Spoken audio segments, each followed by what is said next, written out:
Reboots Productions. Yo, what is up, everyone? This is DeAndre here with Javante, Dre, and Jay. Good. We're here today. As you can see, different setup. We're here at Sour Kids Production Studios. Shout out Sour Kids Productions. Yes, shout out Sour Kids Productions. Sitting across from us, we have a very special guest. If you guys remember Alec, he was in one of our recent CBM talks. He's joining us today. Kenneth Washington as well. AKA Marvel Hater slash and you've seen Top CEO Marvel Hater. You mean Sour Kids Productions founder and boss man? Yeah, I know. Add that on the He's side. also the guy you watched She-Hulk before. He's that big. He's the robot that you see when she breaks through the fourth wall. Yeah. Create everything. He's what be holding out the content. Kevin, Kevin, right? episode. Yeah, you're Kevin. Yeah, you're Kevin. You're Kevin. So He cool. appreciate you, Kenneth, for having us in here Put the today laser on his to ass, do make this it show. Obviously, our setup we can only do two people. Dre, that's why it's only Dre and Jay. So I'm glad to start this discussion with all of us. So first, some topics that we're going to discuss. Obviously, Star Wars Celebration happened this past weekend. We don't get into that.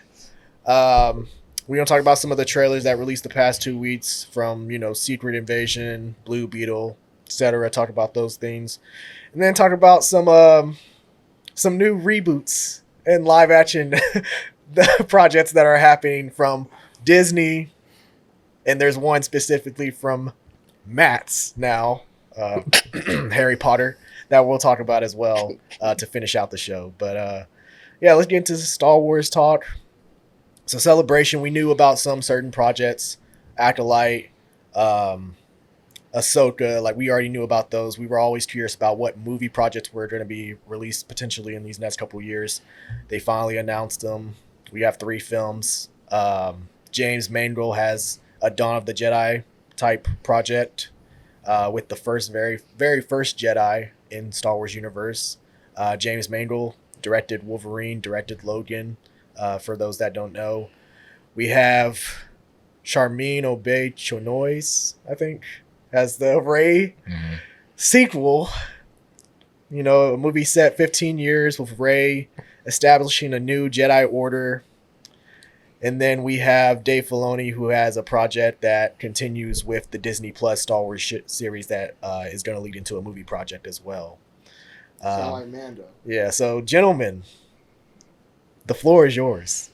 Let me start with that first one. That first one, a James Mangold one, that's gonna be fire. He has the body to where I trust that it. would be good because that storyline itself is good. If you remember the comics, I talk about where the Jedi all put Force users all put on one planet, and the ones that ain't Force users are taken away, so the family's all gone.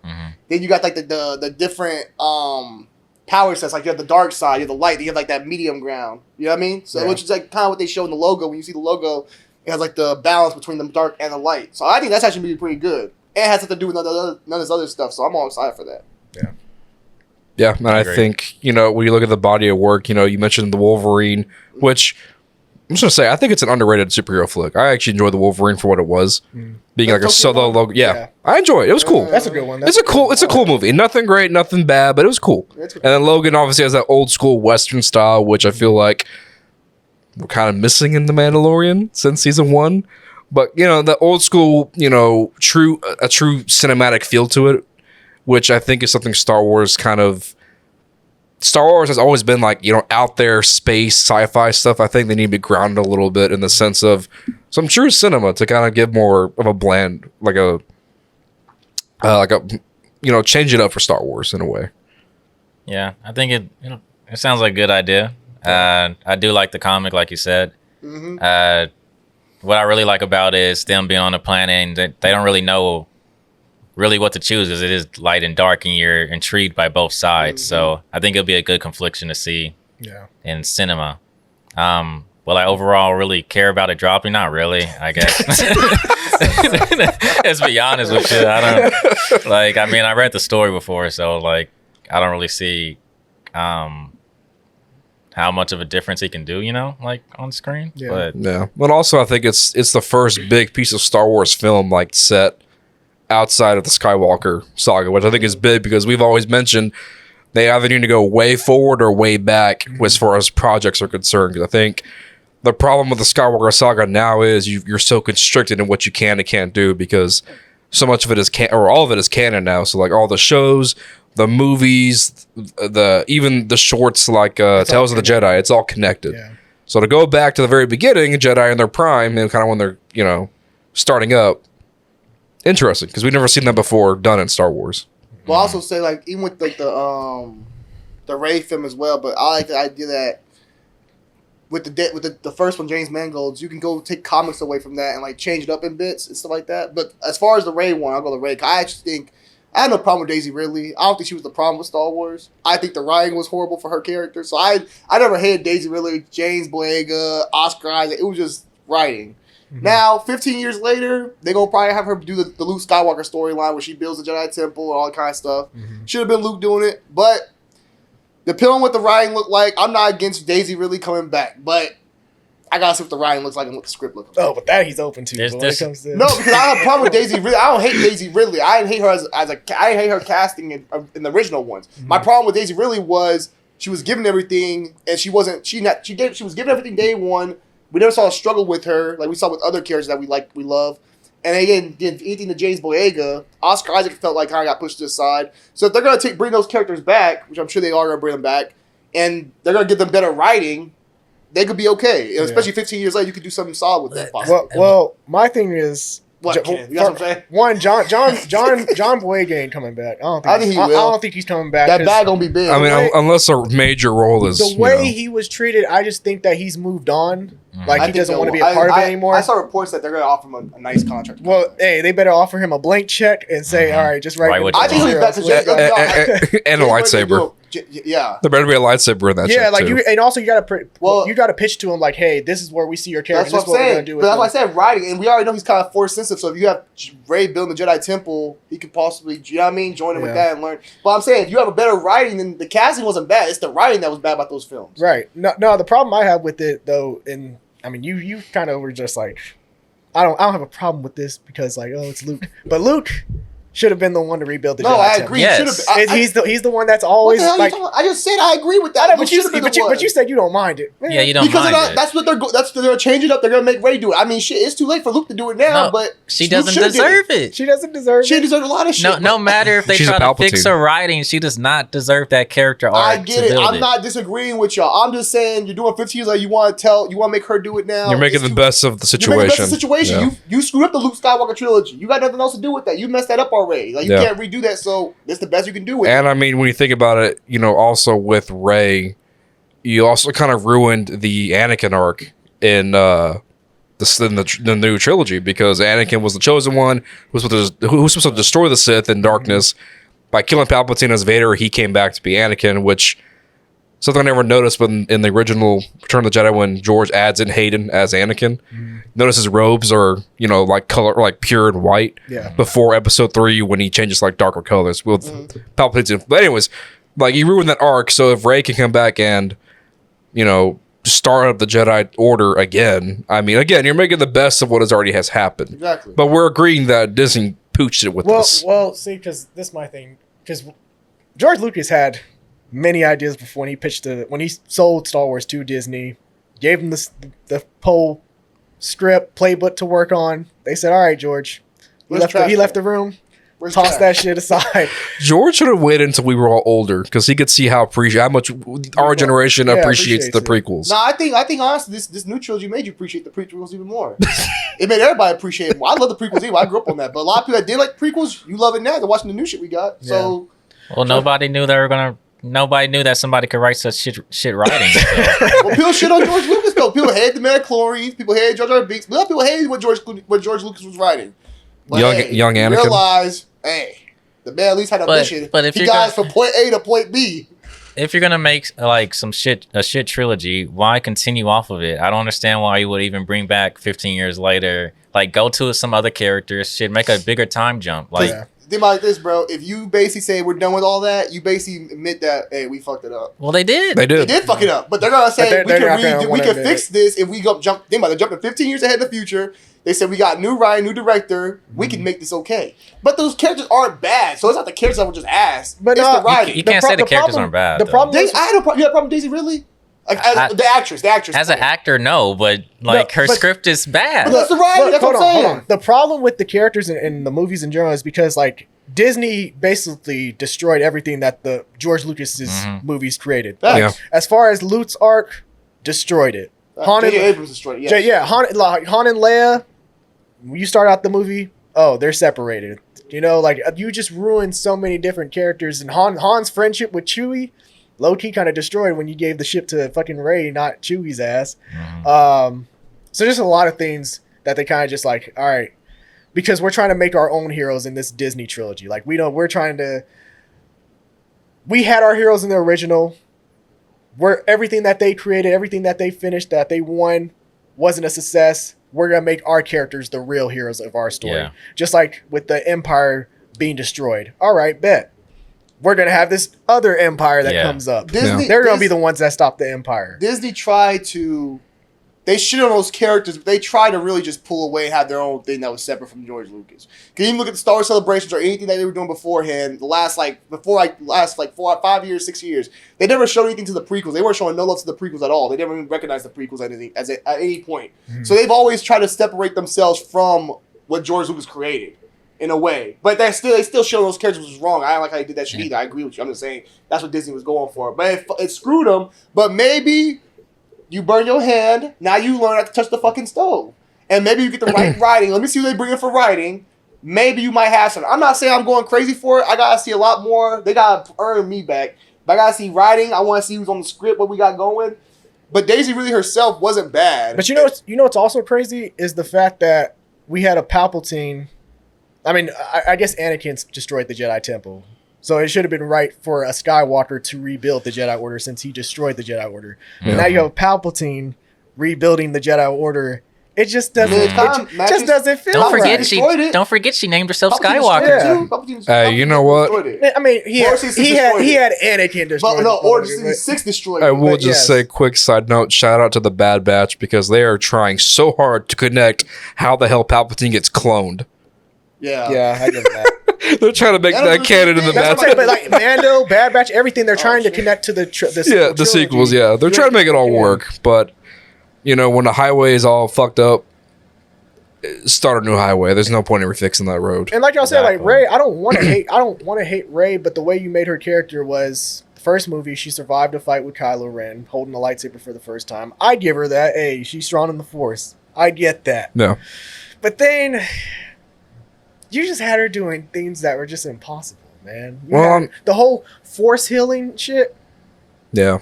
That was the whole point. That was the whole reason why Anakin turned to the dark side, because he didn't have the ability to heal Padme. But okay, hold on, I'm not gonna say that now. Everybody has different abilities. Like nah. Anakin could see in the future. No, but she wasn't trained in it. She didn't train. But Anakin could see in the future before he was even trained in the Jedi arts. He could see in the future. Well, I mean, look at the early. He always see in the future. Well, in Rebels, Ezra had the same ability. He had the visions. There's certain characters who always have had certain. Did he not? Other characters don't. Ezra had visions. He could see in the future. Isn't that just being a part of being like sentient? No, because think about it. He knew all them damn things about Padme and shit. Nobody else could see that shit. I mean, but also it wasn't just Rey that did Force healing. Kylo did it at the end as well.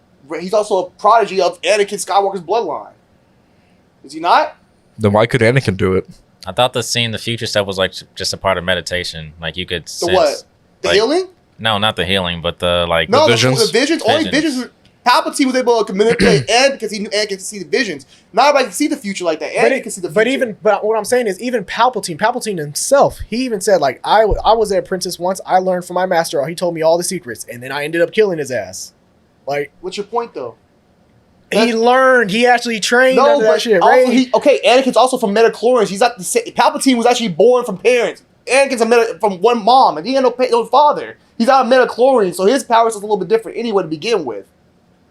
So wouldn't it make more sense that he can do that shit if he's not? Yeah. If he's ahead of the curve. He's ahead of the curve? Yeah. But not every Jedi has the same ability. It's like what Jedi was fighting. Not every Jedi fights the same. Not every Jedi is just as strong in the Force as they are with dealing with a lightsaber. Everybody has different strengths and weaknesses. Kit Fisto can do certain things in the water and manipulate the water in certain ways that Anakin Obi-Wan can never do. But every character has different things. But what I'm saying, bro, like an important thing like death, like being able to control death. Like Palpatine was like tuning that shit into Anakin's But Palpatine told him he could teach him how to heal things. Palpatine said he knew the ways of how to heal and save lives. He literally says why he chose the dark place. He said, "I can teach me how to save my wife." And how did he learn? He was taught, but also that's in his blood. That's Rey's bloodline though as well though. You don't know how that shit passes on. That's what I'm saying. But how did she learn? How did she learn? She also had the Jedi books too. She did the Jedi books, did she not? She took the books. Which ones? Before Luke burnt down the temple, she took all the books and then the Jedi books. The archive books. Did she not? I don't want to defend that fucking movie, but I'm just saying she did have the books. I'll be honest with you. I have not seen that movie since it released. No, 'cause remember, so I in couldn't Ryan comment. Johnson's- I in couldn't Ryan tell you if she did or Johnson's- I'll not. tell you. In Ryan Johnson's film, the second one, he shows all the books, the archive books, and all that stuff for the Jedi's. When Luke burns the temple down, it shows her that she already has taken the books before he burns his stuff down. Luke didn't burn it down until the End of part 2. No, it was Rise of Skywalker.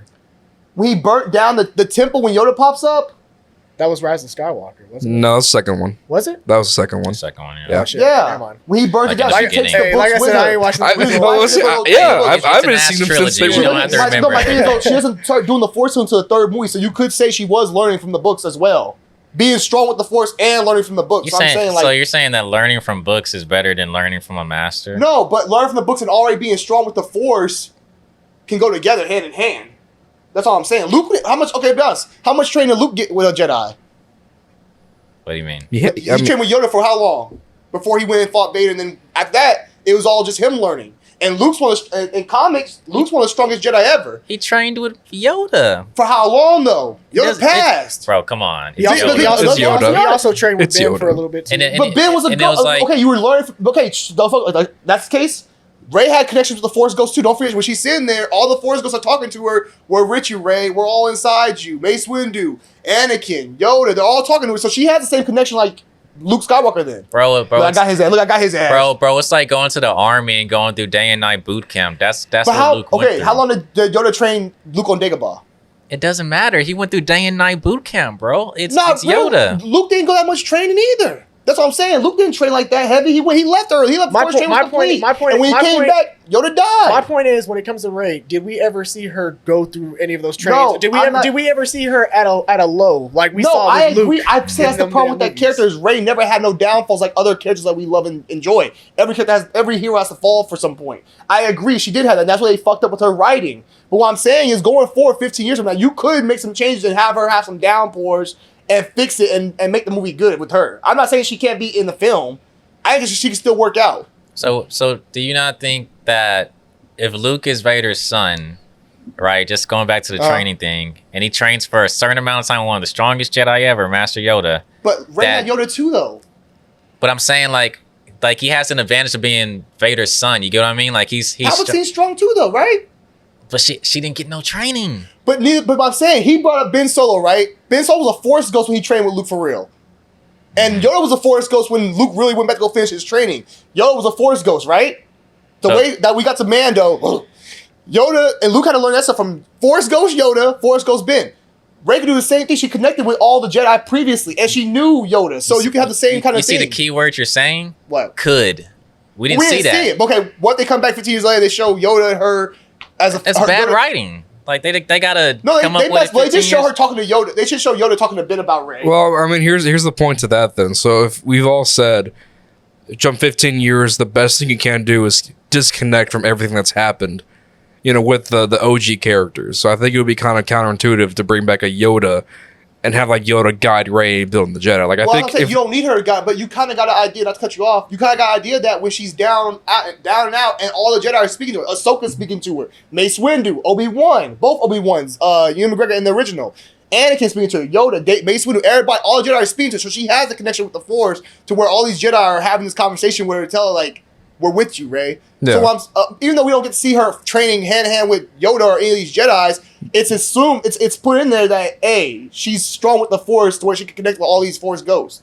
Wasn't That's all I'm it- saying. I know, but Was- I'm saying from the point of like being able to heal someone from dying or save someone from dying. But she had the books. But what I'm saying is the way Palpatine was saying in the films is like that's just so fucking rare. Like it's a rare thing to fucking It's super do. rare, and that's like one of the terms of the Sith is Yeah, that they that's a try to dark side prolong trait. life. But you're talking about Palpatine's granddaughter and Kylo Ren, who's Anakin's grandson. That's two strong bloodlines. That's what I'm saying. It's not like it's a rare bloodline. It's what's that Wookiee with the Jedi Wookiee? Gunji? Gunji. Yeah, Gunji? Gunji bloodline we're talking about. It's Palpatine and Anakin Skywalker's bloodline. The Skywalker bloodline, Palpatine. So in theory, right? And Kylo had trained with Luke. The Jedi Masters wouldn't teach her that, right? No. So in theory, Palpatine will have to come back and teach her that, right? Not all the way, because those Jedi archives, there are books that is limited on who they want to read them. Okay, well, let me ask you. Because Count Dooku was talking about that kind of stuff. He wasn't doing that kind of stuff, but he was on some other stuff too. He was talking about the darkness and the light. You think Luke would have that though?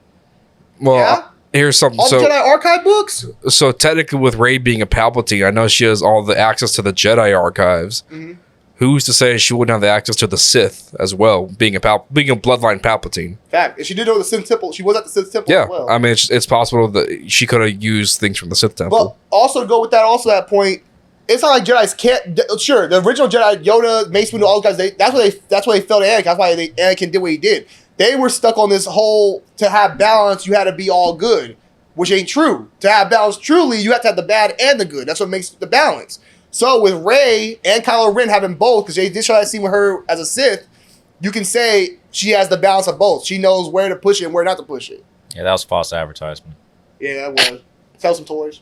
But, you know what I mean? Like, you could use that also. Like, she does have the true balance. That's true with the balance is. I mean, Luke kind of had the same thing when he went into that cave and like struck Vader, and then he saw like Exactly. the helmet blew up. Yeah. And showed Luke. Exactly, which is why, but Luke was able to control it. Luke had the balance. And that's why Yoda didn't have to train him that long, because he Same with Rey then. already saw inside him. Oh, who, Yoda? Yoda fucking knew, bro. He knew that if he went against Vader, that he would fucking like beat him, because he has that anger in him that he just had to let out. Said he might lose. They said, we have another. Go get Leia's ass. If shit goes south, we have another. Go get Leia. Mm-hmm. They said we have backup plan. He said, you are ready for this. Yeah. He said, we got a backup plan just in case. We got one more. Yeah, but I think he meant in that sense that if he killed Vader, then Palpatine, he'll just become Palpatine's like next apprentice. But the was Vader's whole thing, though. Vader's whole thing was, if you're not going to turn, you got a sister. I'll get your sister. That's when Luke came out and said, I'm going to end this right here. Mm-hmm. But I'm just saying, I think you can make it work. I'm not saying it's a perfect fit. I agree with y'all. Like, I would want somewhere completely different.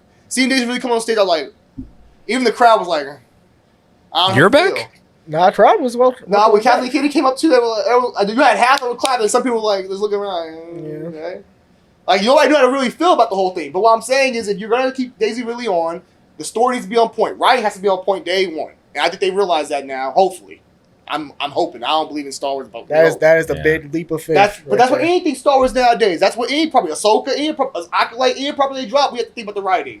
Yeah, So it's not just them. It's every project Star Wars does. Yep. That's I true. think with every project, the writing has been the Right. big concern. But I was telling them this earlier. Is like even with George Lucas, like his dialogue was shitty. People But hate those movies. But his scenes were spectacular. As far as his fight scenes, lightsaber actions, all that shit.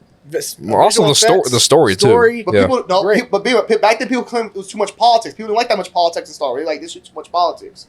A lot of people didn't like that originally. The first couple movies, Clone Wars included, the movie Clone Wars. Yeah, but but it went with the. it went with the story because It worked. because Palpatine was playing both sides. But during from that the time, beginning. it wasn't like people didn't like that shit like that. And as far as the fighting, the lightsaber scenes, of course, the lightsaber scenes is going to be better, but that's expected.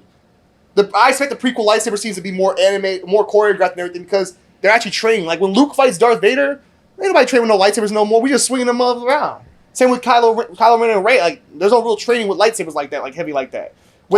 I still thought they could have been better. But compare the I'm like- prequel fights. Of course, they're more skilled because they train more with lightsabers together. Think about it, when Luke was on there, there's only one Jedi. There's only one Sith. There's not many Jedi out there. Like when you have Obi-Wan Kenobi in them, of course, there's more Jedis. There's more. Everybody's training and stuff. There's more putting together. you know, for a person who They're more says he hates the Star Wars, you defending a lot of the. No, the I'm sequel saying trilogy, I but- always had no problem with that because they were more. Just like the clones in the prequels are more better at shooting because they're more from Jango Fett's DNA, right? Well, that's because they're clones. The other ones are Exactly, but even with stormtroopers. Jedis are better in the prequels because they're what? They have a temple. There's actually Jedi temples. Jedis are trained from birth all the way to up. Luke Skywalker was training at, 18, 20 years old? It's different level of the skill set. The skills were more back then because they were all training at a younger age. Yeah, but Darth Vader's from that era. Huh? Darth Vader's from that era. But he's though. robot, though. Like, think about it, he can't move like that. That's Anakin's all... how many limbs he got left?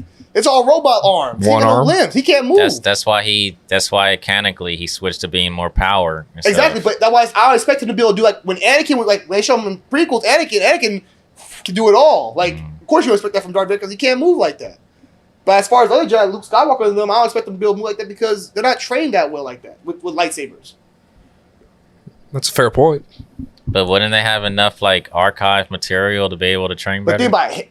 Training from a book is different than training like from a young age, learning how to use now a you blade. say training from a book is different. No, I'm saying as far as for combat though, combat's different than it's like me trying to learn how to shoot a gun. Reading a book ain't gonna do the same as me actually using the gun. But see, that's kind of my point, though, is that because we saw the prequel trilogy and how the lightsaber fights were, action was in those films, and then we get to the George Lucas original trilogy.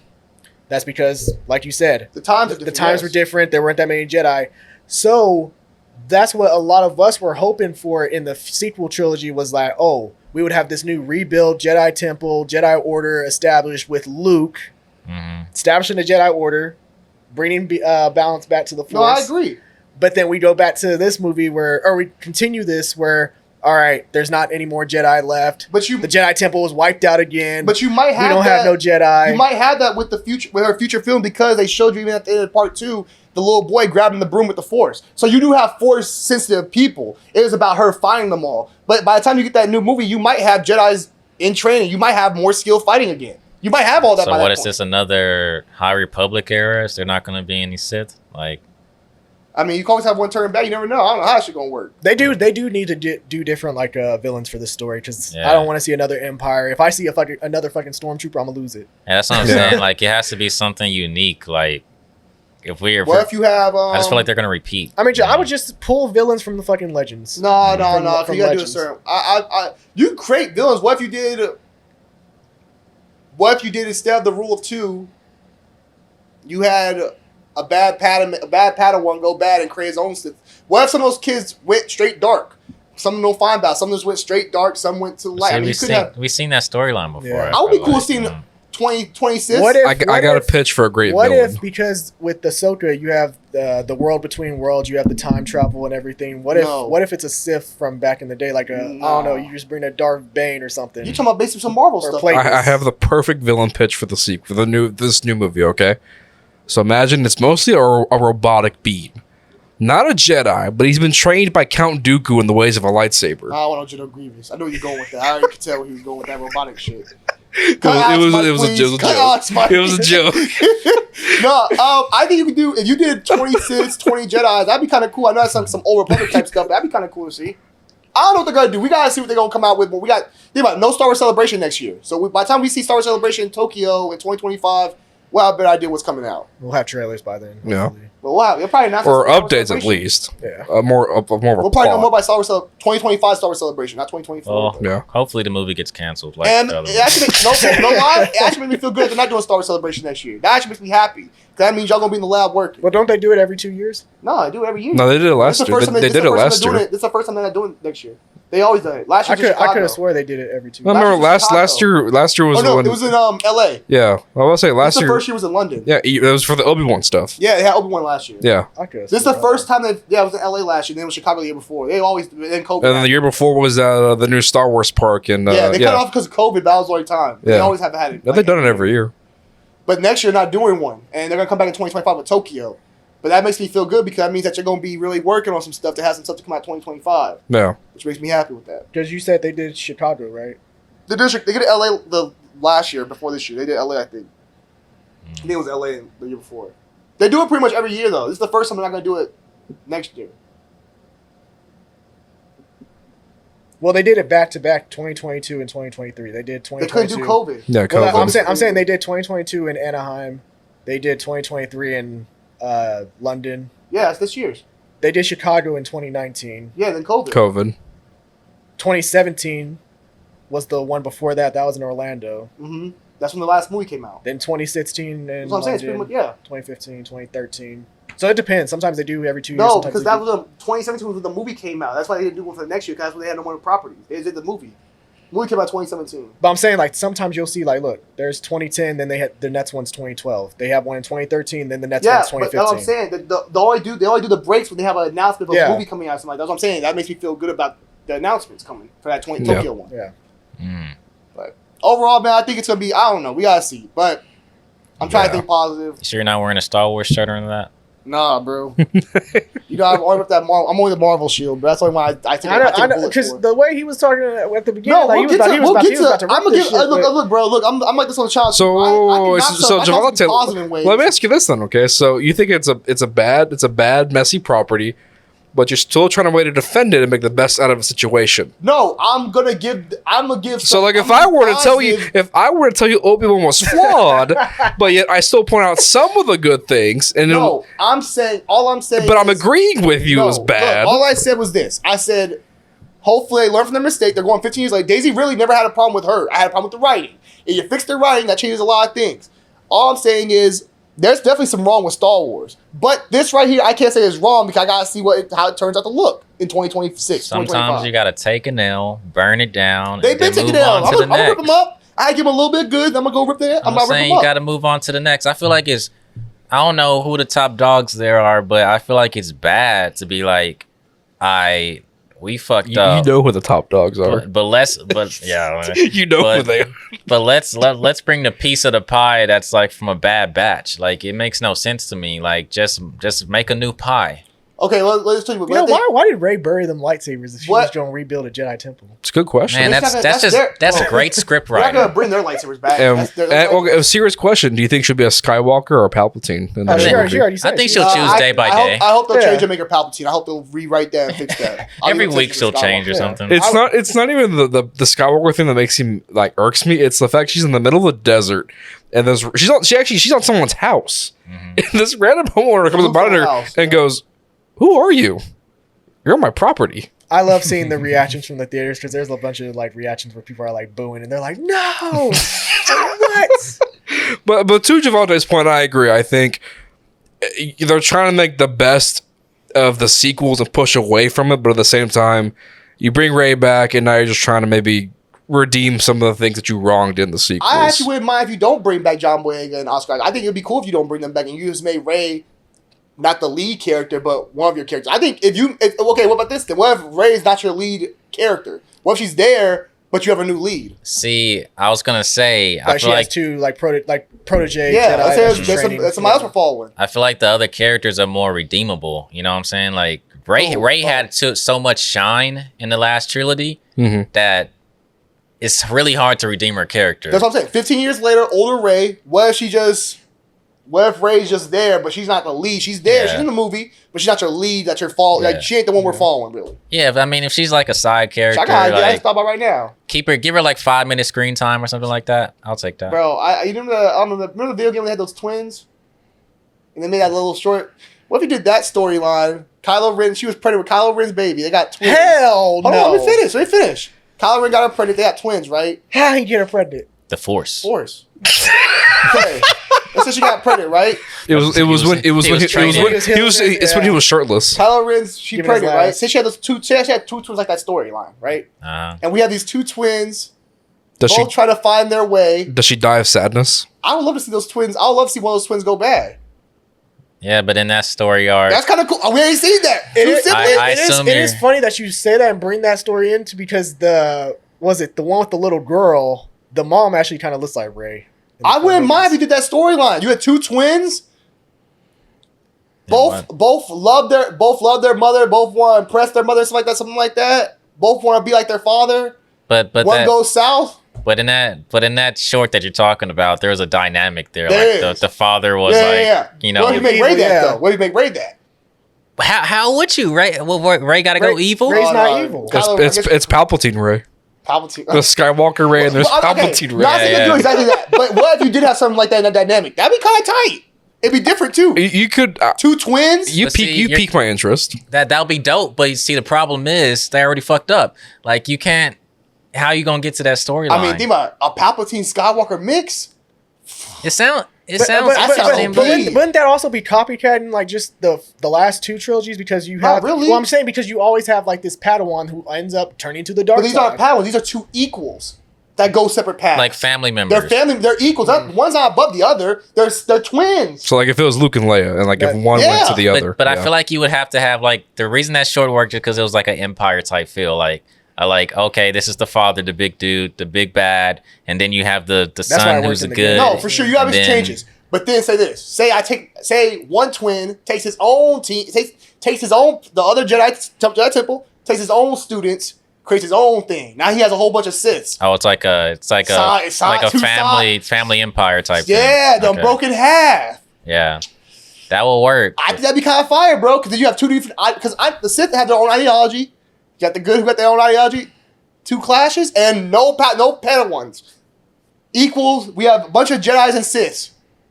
See, I would like that just because Rey wouldn't have to be involved heavily in the story. She just be the background. Be like the emotional anchor, basically. Then if you want, you can have the bad one kill his mom. And that redeems the trilogy. Having her die. And you get to keep the Kylo Ren type of love story with Rey involved. JK. You mean what love story? I mean, Force Ghost Kylo Ren. It's her and Force Ghost Kylo Ren. And there are gonna be some OP characters. They're Palpatine and Skywalker. That's some OP shit together. That's OP as hell. Yeah, and then what if the Sith side were to bring in a general who was cut his mic, kind of robotical? It was trained in the Jedi arts of Count Dooku. I wouldn't be against it, bro. That'd be fire. Wasn't that the point of like you wanted to go away from the Skywalker trilogy? That is going away. This is children, but they don't have the same. This ain't based off the damn empire and stuff like that. This is two different groups with different ideologies, but there's no Padawans. I get that, but at the end of the day, you're having Skywalker. They're Skywalker and Palpatine. That's what I'm saying. Yeah. Why not introduce a new character that has equal power or has that can reach a power similar to a Skywalker? Well, that's what I'm saying. Why are they just doing a 15 years time skip? Yeah. Like, do a bigger But the problem with doing that, it's hard to reach a power like Anakin's at midichlorians, bro. You gotta be created by midichlorians. Not really, right? What if the twins were created by midichlorians? Well, I'm Rey's saying kids midichlorians. Well, I'm saying in the sense like because the Force is always going to try to bring balance. Yes. So have it to where there's a huge time skip, right? 15 years. And it more than that. Why don't do more than 15 years to where you can like fully restart and you by this time just talk about, oh yeah, Rey restarted the order and shit. You don't gotta go until seeing her restart the shit. That's how I'd be like, oh, what if she's already been built? What's already been built? Like 15 years. Think about how it ends. It ends with her. I'm trying to think how it ends. You got this idea off that damn Photoshop pregnant image of Daisy Ridley. No, Star Wars. I got the idea from the damn game. I saw when they announced Daisy Ridley's project, they said this would be her in the next movie, and they showed her with the pregnant belly and shit. Oh, no, I didn't think about that. I didn't see that. I saw it come out. I didn't see that, though. But no, I was saying balance of Force, right? The Force brings balance. What if these twins, midichlorians, destined to go different ways? Raised to be the same. They're automatically built to be split differently, though. I mean, they did that with what? Well, they did it in the Star Wars Visions, kind of. But they haven't done it. But you haven't done it in live action movies. Yeah. I'm not saying to follow the exact story, but you can take bits and pieces, and maybe you could have something. I mean, I guess it'll work because even like you said, the Force is always trying to balance itself out. So with the kind of, I guess, the fall of the First Order, and Kylo Ren dying and Palpatine dying, and Rey at the time, we don't know what she really is doing. You bring in two twins to offset, one of light, one of dark. And then that's your conflict. That's your balance. Because let's say the lights. Let's say there ain't been no Sith, ain't been no dark. Dark side ain't been moving like that. It's been we got the count. Say we got our own little council. We put Grogu because he'll be older. Put Grogu on the council. John Boyega on the council. Oscar Isaac, Rey. We're our own little council. You got some more people in there you want to. We have our own little council together who keep track of what's going on in the galaxy and stuff like that. No darkness like that. It's been really chill. Everything's been smooth, but we need that balance. You could have something. Yeah, it's one of the sons. Yeah, but it's like underneath like some secret invasion type thing. You're not expecting. Oh, like in the movie, it starts like where it's just all chill, and then they introduce both sons as like these nice characters, and then out of nowhere, just like some shit just pops off. Yeah, but nobody knows. They're trying to figure out what the fuck going on. Who's doing it? Yeah, that could be tight, bro. I'm just saying. Son. That'll be dope. I like that. Interesting. I like that. See, this we about to get DMCA. We don't fix this shit for y'all. Y'all better give me my check. Oh, my check. I'm over here. Y'all fix this shit. That's not bad. We over here working the lab. Write this shit down, y'all. Do this shit to George Lucas probably go back. I had something similar to that, guys. Hey, Dave Filoni gonna look at the Dave show. Filoni, And be yeah, like, I get that shit up out They- here. they Ahsoka- cooking. Hey, Ahsoka come Dave's out. gonna look at you and be like, so any animated Schedule the meeting right now. Hey, see, Dave's- Dave Filoni like, yeah, we got Mando season 4, 5, 6, and we got Ahsoka. We're good on this, guys. yeah. Dave's gonna look at you and say, do you have any animated spin-offs you want? Because Facts. Yeah. I can do Jon that for Favreau, you. you got anything more like Boba Fett? But we didn't talk about Dave Filoni. He has his movie coming out, which is continuation of some of the Disney Plus projects. It's wrapping up all the Mando stuff, Wrapping up right? Mando. I'm guessing Ahsoka. All those shows within the Disney Plus. They might bring Bubba into the damn movie. Who Oh, knows? Bubba. Bubba. Yeah. Respect. I don't Taking know. his helmet off all the goddamn time.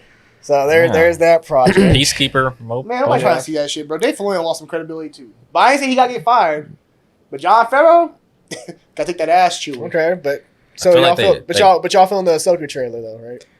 Yeah, the Ahsoka trailer is nice, but I we've seen enjoyed the it. type. We've seen it before. They present a nice trailer. Obi-Wan. Yeah. Obi-Wan Yeah. was a nice trailer. Remember that? Duel of Fates playing over. Why are all y'all looking at me? Remember Because that you're the trailer? only one I've that likes admitted it. there are flaws with the show. I'm just saying, man. Remember that trailer? You came. There in, are a couple of things I can nitpick and you- say I like You that. came up in here and you were like, "Man, life is great." And then, and that Yeah, show dropped. we're about to get season 2 of Obi-Wan. No, we ain't. Ewan's in there. Ewan's in there pitching to Catherine right now. I saw Ewan McGregor say that Star Wars celebration. He want to do that shit. He like, I know this shit wasn't good. I know people didn't like my shit. Ahsoka, I don't really care for the character of Ahsoka like that. I'm not like hardcore like something. Johnny's a big Ahsoka. I'm not really care. Like she's cool, but I don't really care. I just feel like personally, Rosario Dawson's a great actress. The trailer was fine. I'm just tired of seeing Ahsoka. I feel like Ahsoka's been so overdone lately. I've been seeing Ahsoka in everything. 'Cause- Tales of the Jedi, they had Ahsoka episodes. I'm like, bro, why am I getting so much Ahsoka? That's one thing I didn't like about Tales of the Jedi. Actually, that it was. I It want was some only- random I wanted Jedi, bro. characters that I didn't know. The Count Dooku like, stuff was tight, but I want Like- some random Jedi. Kit Fisto. Give me Plo Koon. Plo Koon. You know, The other boy. Kiadi Mooney. Keanu Mooney. Yeah. Like, why you give me I Ahsoka? need to see him and all of his kids and wives. Why do you give me Ahsoka? Like, I just feel like that's a little bit. I just feel like Ahsoka's been. They know that Ahsoka's. This is the thing with Star Wars. Now I gotta start ripping. They know what their moneymakers are. They know it's Grogu. They know it's Mando. And they know Ahsoka's a moneymaker. Because people love Ahsoka from Clone Wars and from seeing her in Mando. And look at that, I'm like, I've got too much Ahsoka. I see what you're saying there, and think about it. We're gonna get into Mando too, right? Yeah, we 'Cause are. Think about it. He just put it together. Once they see that they got a cash grab, that's where everything goes. Hey, you know what else scares me? Because Boba Fett looked tight in Mando. He was tight in that episode he came in. He looked cool. He was doing all sweet. He was doing all. Boba Fett was tight in Mando. They gave him his own show at the end. We were like, oh shit, Mando, Boba Fett in the sea. Oh shit, that's gonna be tight when they're coming out. They give us that show. They doing spin moves on middle Boba of the take his fights. helmet off and shit. Done gain a little weight. We ain't too happy with it, are we? No. So all I'm saying, what if Ahsoka's the same thing? But- Mando, she was tight. They gonna do but- her own show. I think Scale it But back. it's Dave Filoni, bro. And not, I'm not saying no. Hold on. I'm not saying from the. We talked about Jon Favreau Yes, at one point. Dave Filoni, like he let all these other projects go to shit. That's just his bad. I admit that, but Ahsoka That's is his his child. baby. That's That his is child. his child. Okay, let He's me not ask you letting that So let me shit ask you this, fail. guy, with that point, should he be running Star Wars? Should he be? We talk about Kathleen Kennedy getting moved down to Dave Filoni coming in. Should he really be in charge if he can't make sure these other projects aren't good? This is a guy who's supposed to be George Lucas' heir. Supposed to know George Lucas. Supposed to know all about Star Wars. And he letting that Boba Fett shit come out. And he let that Obi-Wan bullshit come out. Facts. Well, technically, I mean, No, hold on. I was just gonna say this. The last Mandalorian episode. Oh, Who wrote the episode? It was written by Dave Filoni and Jon Favreau. That was probably the first one this season, and it was the best one, right? No, I don't want to hear that because, okay, fine. Agreed. I'm going to bring that point. I'm for Agreed. something right here. I'm going to get your ass now. agreed. You brought up Dallas Bryce Howard as a great director. You said, I love her in the first season of Mandalorian. I love the second season of Mandalorian. In that episode, that worst episode of this season, episode 6, who directed it? Bryce Dallas Howard. Okay, then. There- I want there that was a shit about flop. Dave There was Filoni a directing. flop. Because it's about story arcs. He has the advantage of being the last episode, like close to like the end of the You're season. George Lucas's guy. Where he can pull these story arcs and say, all right, I'm gonna make a good ass episode. But when you're in the middle of the fucking season and you got like all these shit plot lines going through, like it's really hard to fix what's like Kevin, quick question, brother. uh-huh. Let's cut you off. Quick question. We love Star Wars, but we're not like Dave Filoni says he is a Star Wars next level George Lucas type of level guy. Do you watch when you look at that Boba Fett? Did any of that say that's Boba Fett to me? From comics, from cartoons, was that Boba Fett to you? No, and the sad part is that even the actor says it's not Boba Yeah, Fett, he and they really didn't said. listen 2 to him. million lines. Why didn't he have his back? Facts. Obi-Wan Kenobi. You don't watch that and tell me that's Obi-Wan Kenobi, bro. I'm sorry. First off, we didn't even explain how his name is Ben. They didn't say how his name was Ben. Why did you start calling randomly Ben? He is randomly Ben Kenobi, huh? Nobody explained shit to us. Darth Vader ain't acting like Darth Vader. Darth Vader ain't killing no ex-Jedi who just try to turn on him. He ain't doing it. Even your boy, your man, the sisters, the Inquisitors, they were trash. Oh, but what's the magic that happened? The last episode came. Oh yeah. Oh, Bring the man. rocks. Bring the rocks. Bring the half cut off mask. The fan service. Even even Anakin's de-aging. When they're having the little fights, they're showing Anakin Skywalker. They could have did a better job de-aging him, bro. I just watched that Indiana Jones trailer. Han Solo's de-aging, or Harrison Ford's de-aging looks really good. They had Anakin Skywalker look old, bro. And no offense, because he's older. But that did not look like no teenage prequel Anakin Skywalker, brother. Well, that's what happens. Like he's been through some things. That's what happens when you give Obi-Wan a budget of what? How much was the budget for Obi-Wan? And that's my next point. Versus Mandalorian. Why there wasn't. But if it's Obi-Wan, then it should be. Yeah, the budget should have been higher for that show. Problem. We're talking about these projects being all equal footing. They're all equal. These are all big time characters. Let's be Boba Fett's a stud. Obi-Wan Kenobi's a star. And it wasn't like you had any movies coming out at the time. Facts. Yeah. Yep. So why are we getting these trash shows? Boba Fett literally had a last episode of them just running around on Tatooine, finding these two little big ass robots, and that's what we're doing the whole episode. We got these Power Rangers running around. We got all kind of. I got motherfuckers spinning shit. Hit that spin move, shot something. I'm like, bro, what am I watching, bro? Well, look at the budget for Mandalorian season 3 versus the other shows. That was the problem. And, like any day or night, right? We could sit here and tell you. We could tell any Star Wars fan, Obi-Wan Kenobi, Boba Fett are probably universally more beloved characters than Mando. Correct? Yeah. Just as far as what they've done in the movies, the history, yada yada yada. But their budgets were dog shit compared to what Mandalorian got for a whole season. Mandalorian is the baby. That's why Grogu came back. That is the show. Go to Disney Plus, bro. Go to your Disney Plus. I know you want Disney Plus. You go to Disney Plus for Mando. After you go past episodes, little tabs, there's a store tab, bro. It's the only show I've ever seen that has a store tab on it. And you can go up there, you put your little QR code, it takes you right to the Disney Plus store, right to Grogu, right to Mando to sell that merch. That's why Grogu's still around. That's the problem. Baby Yoda, Grogu, Grogu. Like I feel like in a weird way, like as great as the first season was for Mando, even the second season, as great as it was to bring Star Wars back into relevancy, at the same time it was a downfall for a lot of other projects. Yeah. Because Grogu became the face of Star Wars. For as long as we've known, it was, Luke, Obi-Wan, Yoda, Darth Vader, whoever. People love Darth Maul, right? Like, those are the characters that define Star Wars. You ask anyone younger than us now, it's Mando and Grogu. And some of the audiences, especially when they watch some of these episodes, they're like, all right, what's the cutest thing that Grogu does in this episode? Mm-hmm. Yeah. All right, what's something that's a meme that Grogu does? Yeah. Listen to this then. Also, to add to your point. Yeah. Has Star Wars said, forget the Star Wars fans, get this pop culture stuff going? Let's just get the people who don't watch Star Wars to come tune in? Have they forgotten about the real Star Wars fans? Yeah. Not even the hardcore, just like the average Star Wars fan. Yeah. Have they forgotten about us? It feels that way. They don't care. They don't care. And here's another point I'll make up. Andor. As great as the first season was, and I enjoyed it, you have people coming out on social media saying Andor is what Star Wars is. Like, this is peak Star Wars. And I'm like, no. Even Andor to me felt cheap. There's too many humans on Andor. No, but Star Wars to us has been lightsabers, Jedi, Sith. That's what I think. He don't but it was never, Andor never was like Star Wars. Like, I get it was a great show. It's a great show on its own. But it's not Star Wars, if that makes sense. It doesn't get you, like I tell John all the time, he disagrees with me. I say what makes Star Wars is the lightsabers. Thanks. Jedi's, Force, lightsabers. Because if I just want some guns, I can get Star Trek. Well, I see what you're saying. That's what brought you in. But but just with anything, something can bring me in, but you can expand on it. Exactly. The problem is they went away from that completely. Yeah. They went away from it. Yeah, and I never. Well, that's how you seen a Jedi. And that's the thing. Like, I always want Jedi. I want to see Jedi every now and then. Like, I'm not saying, but what I'm saying is, like, it doesn't have to be every story. It has to be Jedi focused. Right. That's the problem. I lightsaber agree. focused. But the problem is there ain't been no stories with Jedis. Yeah. Since those movies. Right. And I think there's too much. I think they put themselves, like you mentioned earlier, they put themselves in a little time lapse where they're stuck in this little time lapse. Yep. There's so much other stuff you can explore where you can give people a little bit. I'm not saying you can't have Mando and Grogu and that stuff, but give other people something else that they want to see. I feel like we're getting the same shit. And I'm like, bro, I'm just stuck here. I'm getting the same storyline with the son and daughter shit. I'm getting tired of seeing that in these stories. Obi-Wan did the same thing. I'm tired of that kind of stuff. But see, I bring up the Acolyte and you dismiss it every time. Because I don't trust them. I don't trust them no more when it comes to stuff. But what I'm saying with the Acolyte is basically everything that you said about George Lucas, about the politics, because that's what the Acolyte involves. It involves the politics of Star Wars early on.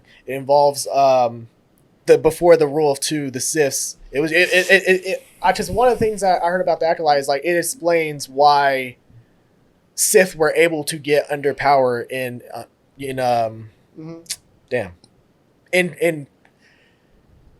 why the Sith were able to like sneak under power when it comes to like the council, politics and Star Wars. How Palpatine was able to sneak behind enemy lines and be the Supreme Chancellor this whole time. Well, I've lost my interest. But the problem with the Acolyte sounds good. The Acolyte sounds good, but the problem is how much do Star Wars care? There are multiple Jedi in the series. There are multiple Sith. Like, how much do they care though about this show? How much do they care about this show is the question. It's not about what you're saying. What you're saying sounds cool. How much do they care?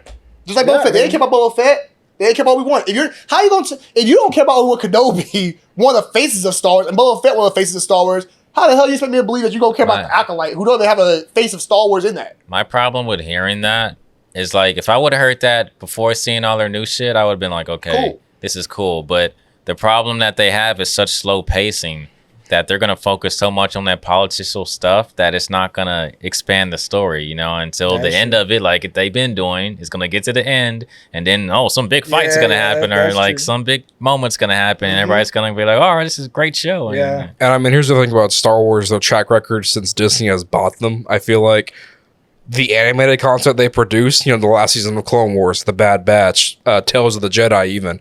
But Tales of the Jedi is like 12-minute shorts, right? Yeah. But I can sit here and tell you, just optimistically, I'm more excited about season 2 of that versus the movies coming out. Like, I'm more intrigued by the season 2.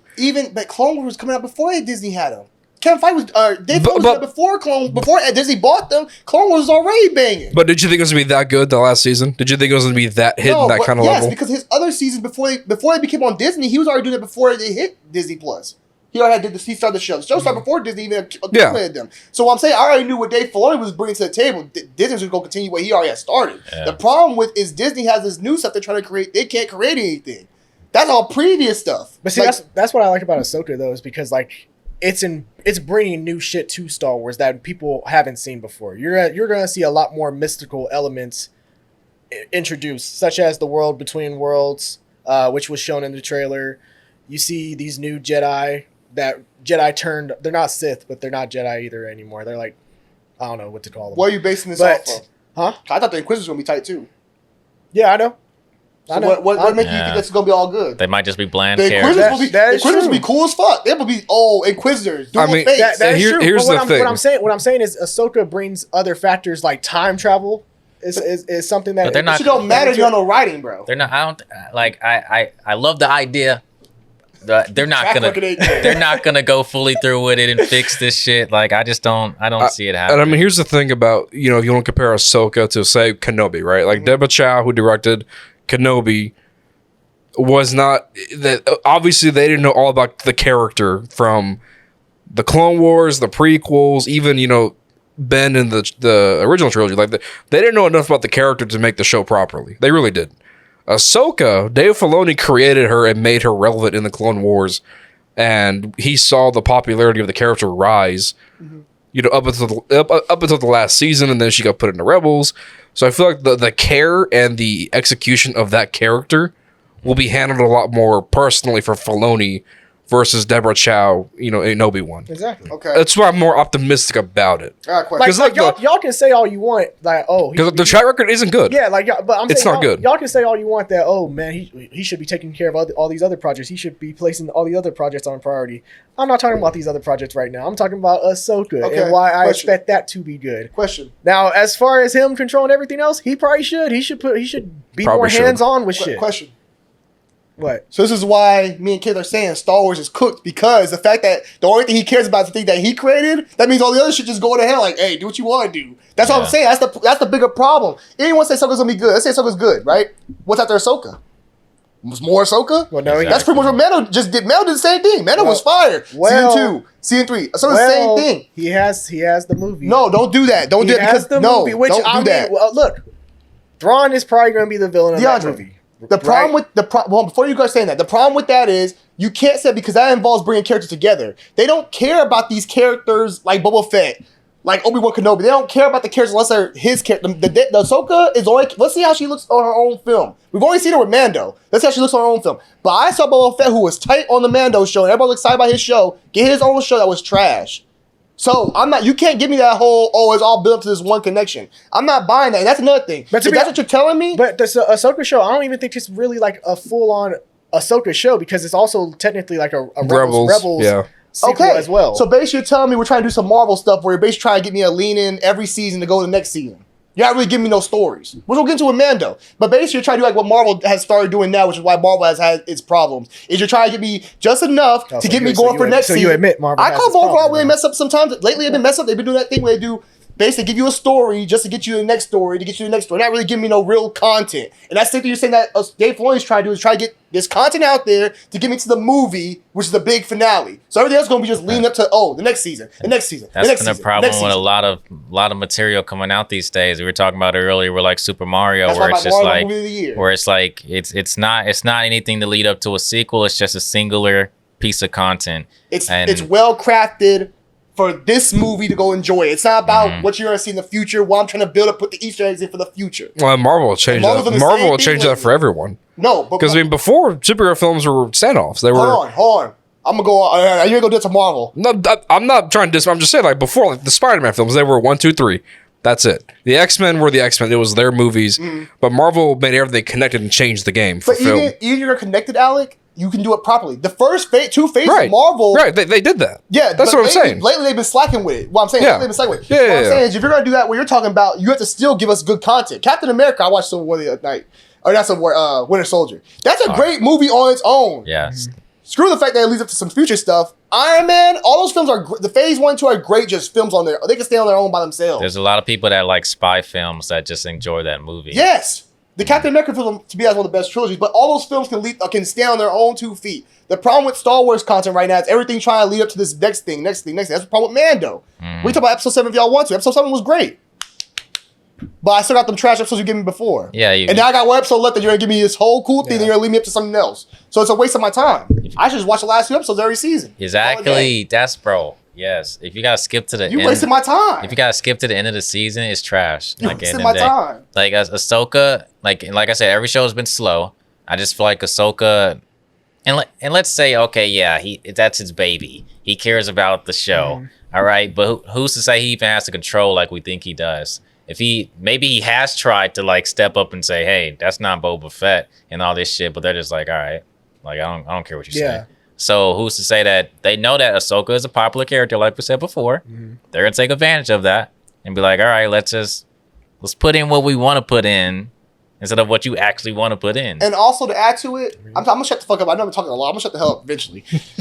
we talk about that's his baby. That's his baby. Kevin Feige's baby is X-Men. That's what his favorite characters are, the X-Men characters. But he still puts quality in all his characters. If it's if he's a Star Wars fan first, then that's what your priority is, making Star Wars as great as possible. Sure, everyone has a favorite character, but you're supposed to make this property just as great because it's still a project that you love, a production that you love. Same thing with Dave Filoni. As a Star Wars fan, like he says he is, he should care about every project, not just his own that he created. So don't give me that baby stuff, because Kevin Feige does the same thing, and Kevin Feige cares about all his projects outside of what he hasn't even touched yet with the X-Men. So I don't want to hear that. Same with James Gunn. James Gunn said he's going to do the same thing. He's going to care about all the projects. And I think the problem with Star Wars is you don't have that. You do have that. You don't. He is, but he's not in the position to do that. Yeah, he's the lead. He's not. Kathleen Kennedy is the one who has. Kathleen Kennedy's the one overseeing the books, but he's the lead as far as creating. That's why she got so involved in Mandalorian. John Favreau said, "Hey, you got to butt out if you're not let me do this." But you're telling me Dave Filoni doesn't have the power to say, "Hey, if y'all ain't gonna let me create, I can bounce." Them upper suits are gonna say, "Nah, we gotta keep this man. We gotta let him do what he want to do. We gotta give him some more control." Dave Filoni has a lot of power at Star Wars. We're not underestimating the power that Dave Filoni has in Star Wars. He could have won those prices and said, hey, we need to change this. Tamara Morrison wants less lines. I think we should cut the lines. I think he has a good point. We should do this.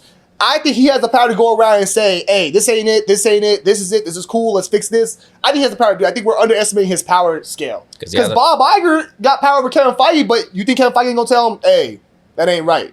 Because he has a lot of fan backing. So if he did get on the outs and left, that would look very bad on them. Bob Iger wasn't gonna, the Disney executives weren't back in the idea of making a Black Panther or Miss Marvel, like a lot of those characters. Kevin Feige said, no, we need these characters. And what happened? Them characters are made. And what happened? We made money. It's all about making money. So, hey, if Dave Filoni got some ideas, let him do his thing. So, no, Dave Filoni got to take that L. Now, I'm not saying he got to get fired. Jon Favreau got to get fired. Dave Filoni got to take the L, though, too. He got to get his ass whooped, too. Ass shootings are coming. He got to be next on the chopping block. Facts. Jon Favreau got to get his ass chewed out tomorrow. He need to be out there today. He need to be fired. One time, okay, I'll give you 2 times. Nah, time to go. That's fair. Time to go. I wouldn't have a problem with a lot of these shows, especially if they had like, if it was 20 episode seasons. Hell no. Then I wouldn't have a problem with a bunch of these filler episodes. No, that's still trash. But, because that's a waste of my time. You're basically giving me a bunch of junk food. Just give me the main content that I need. But what I'm saying is, if it's 20 episodes and you have these filler episodes, I wouldn't have as much of a problem. But like the fact that it's 8 episodes and this is what you're giving us, I can see why this season is trash. Even if you had 20, DeAndre, if you had 20 episodes, like an album. If you had 20 tracks on an album and only like 8 of the tracks are really good, that's a trash album, bro. Just give me the best of the tracks. 20 episodes in a show that aren't great episodes, like Clone Wars is different. Clone Wars got 20 episodes, but them hoes are all good. There's some fillers where you're like doing other adventures outside, but it's still good episodes. In a live action series, bro, if you give me 20 episodes and you can't just give me the full on menu, besides episode 6, which episode wasn't great? I think one's okay. This is the thing. Some of them are okay. They're good. Like but I'm not hyped for nothing. Like I'm not like this whole season. I told y'all. I don't know if y'all have been on Twitter either.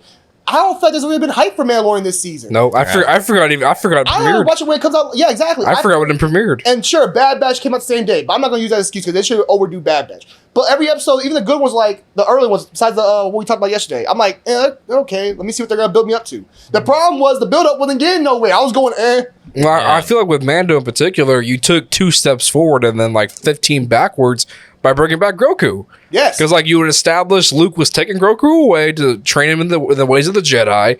Mando had fulfilled his duty getting Grogu to where he needed to be ultimately in the end. And add more of that. And then what happened in Boba Fett?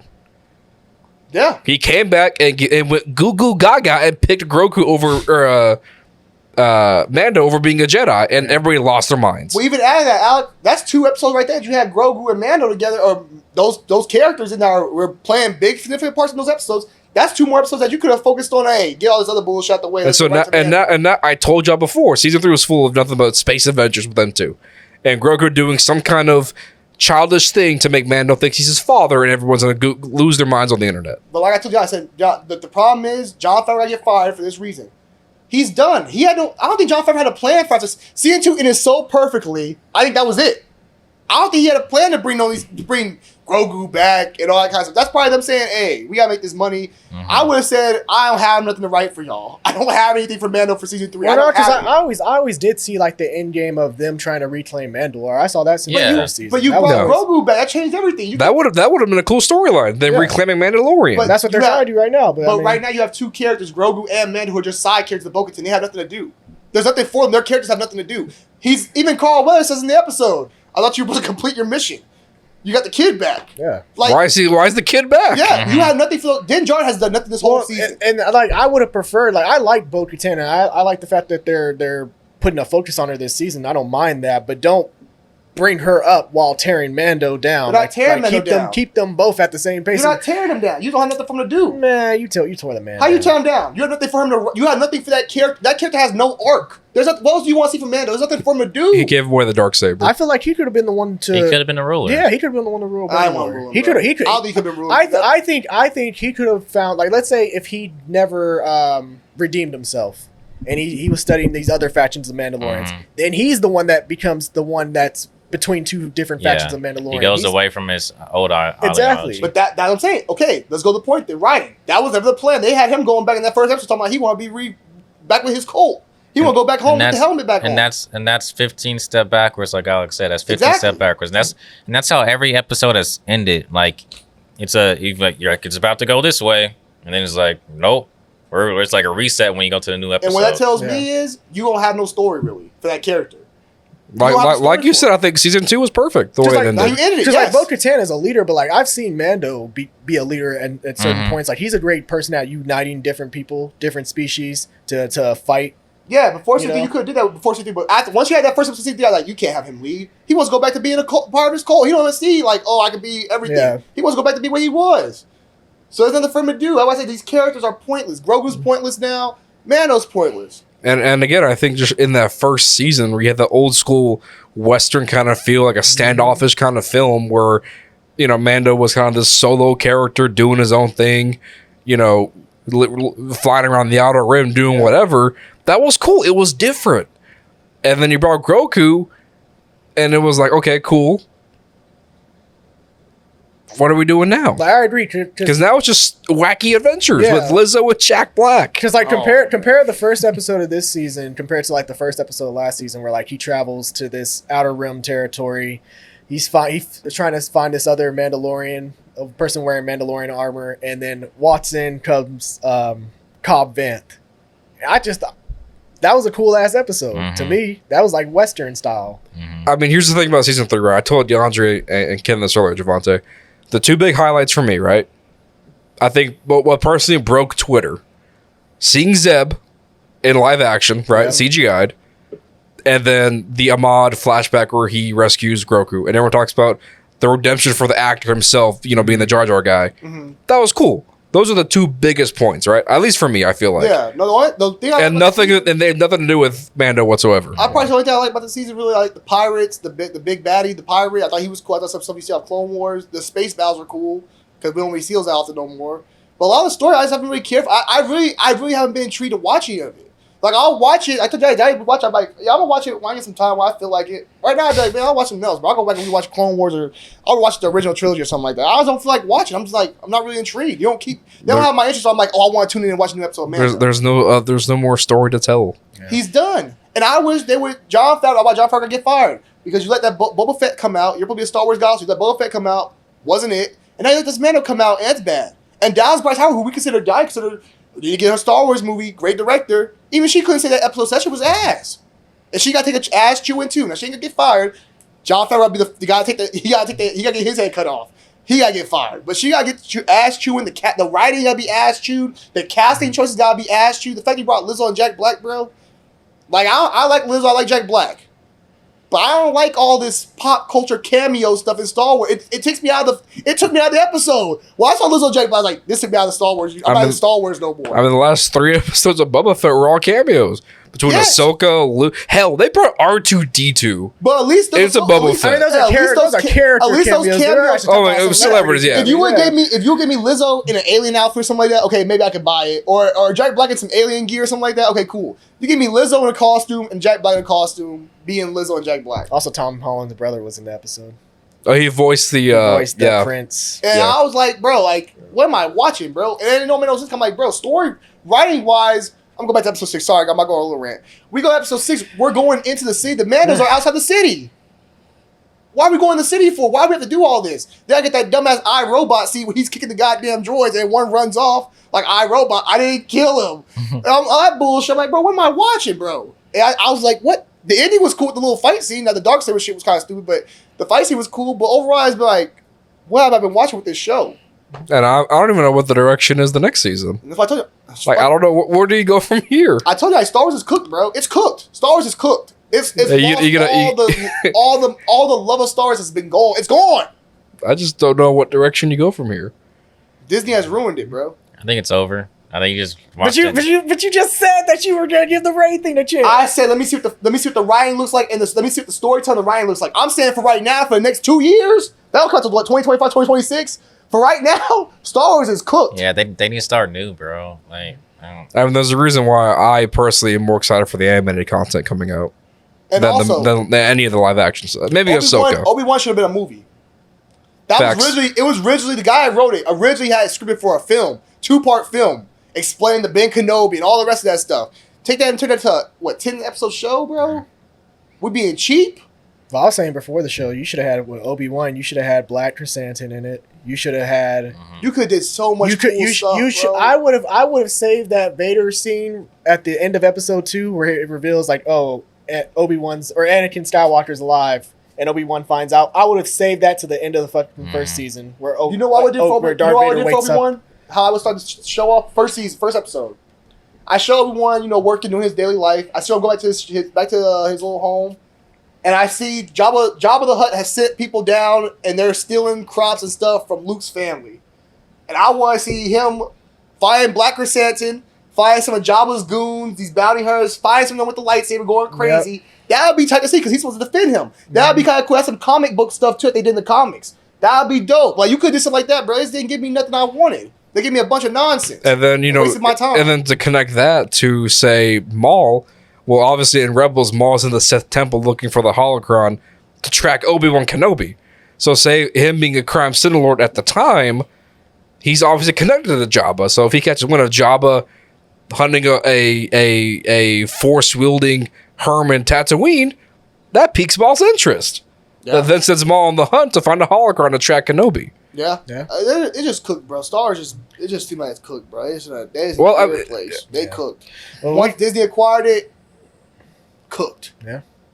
But we gonna move on. We put a lot of. We all agree Star Wars just has some problems. Yeah, we got a lot of problems. Yeah, A lot of problems. I got a lot of problems. It got enough. It's cooked. Shout out DC. I'm not gonna lie. Maybe because I love Star Wars too much, I do have kind of like this bias clouded. You do.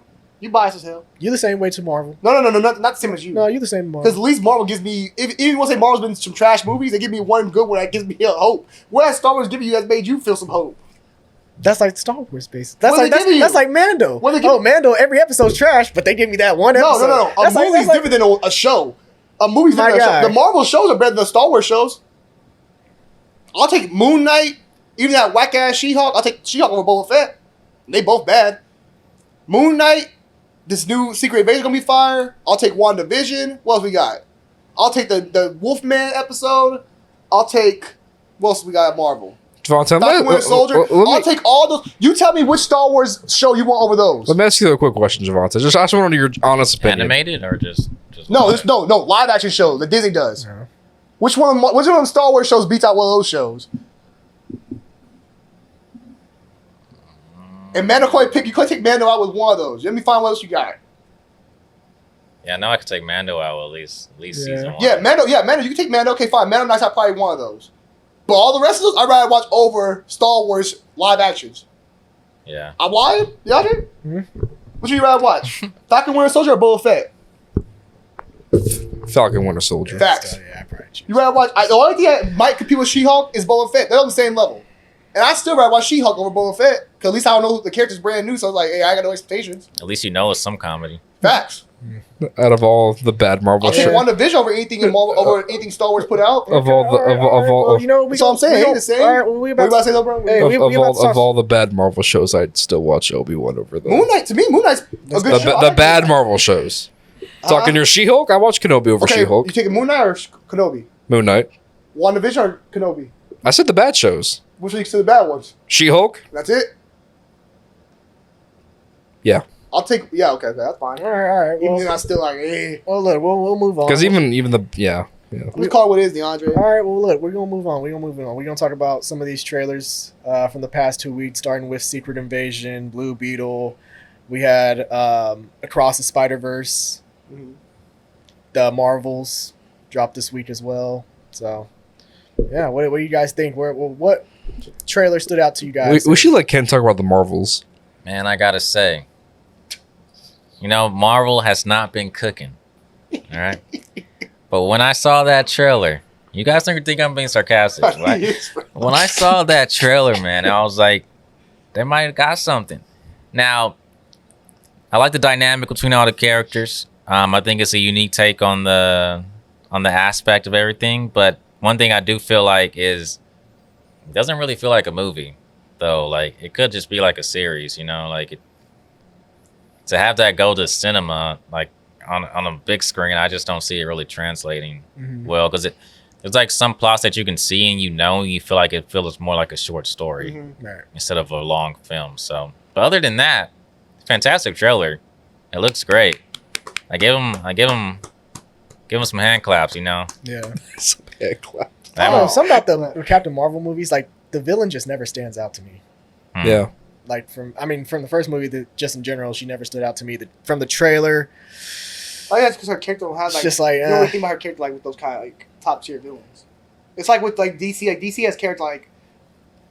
We look at Wonder Woman. Wonder Woman's villains are like or Green Lantern. Green Lantern's like villains like I don't really go crazy like Batman's or Superman's. Like, I mean, it's every character has just a different level of villains. well, it's also because they haven't really introduced a lot of the cosmic characters in the Marvel in general. I mean, Right. shit, Lalandra, Gladiator, like we ain't seen none of them yet. We're just now getting Adam Warlock. So. Yeah. Now I do feel like the reason that the movie's gonna be good is not because of Brie Larson.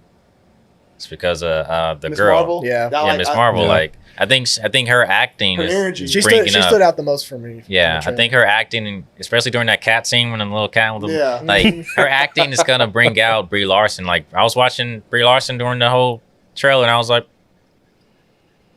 good Yeah. job. I told you I said that when we watched after we watched Miss Marvel. I said and also in the trailer I said it also. I like her energy is just at a different level because she really is a Marvel fan. And you can tell she is so excited to be a part of this. Mhm. So I think that just spreads to the rest of the cast. Like Brie Larson's been, she won awards. Like she's been, top Mhm. tier. But I think even her for her character, I like that I saw from her a little bit more laid back, not as like stuck in like this certain tone. Like she was more chill. And I think Monica Rambeau's also gonna stand out for me. I like Monica Rambeau, the actress. I like the character. I like how she had the suit. I wish she had the little wings on. I don't know if she's gonna have those, but she looked tight. But overall, the trailer to me was fine too. I enjoyed it. I didn't, you didn't give too much away. Give you a little basis how this all gonna work with the power sets and everybody switching spots and stuff. But overall, it looked fun. And I think that's a good thing for the first Captain Marvel movie being so Bland. misreview on people because it was so like Brie Larson was very serious. You didn't have no like a lot of people feel like a lot of men hate towards it. So I think it's a different take for it. I'm with it. I like the director. She did Candyman, so I'm all for it. I like the trailer. I'm interested in the dynamic between. I mean, that's just I didn't like Candyman like that. Just new one. You know, in Scream they said Candyman was fire. It right? was okay. You know, in Scream they said Candyman was great. Okay. Them horror Am I- gurus. Am I supposed to? No, I'm just saying Candyman's considered a great movie. You just hate it. Go ahead, sorry, man. It's what happens to Tom It's a- J. It's what happens to Tom J, bro. It's a solid movie. You gotta see it It's a first and how it solid. works. It's a solid movie. Get on top It's a of solid movie. Just the ending was kind of just.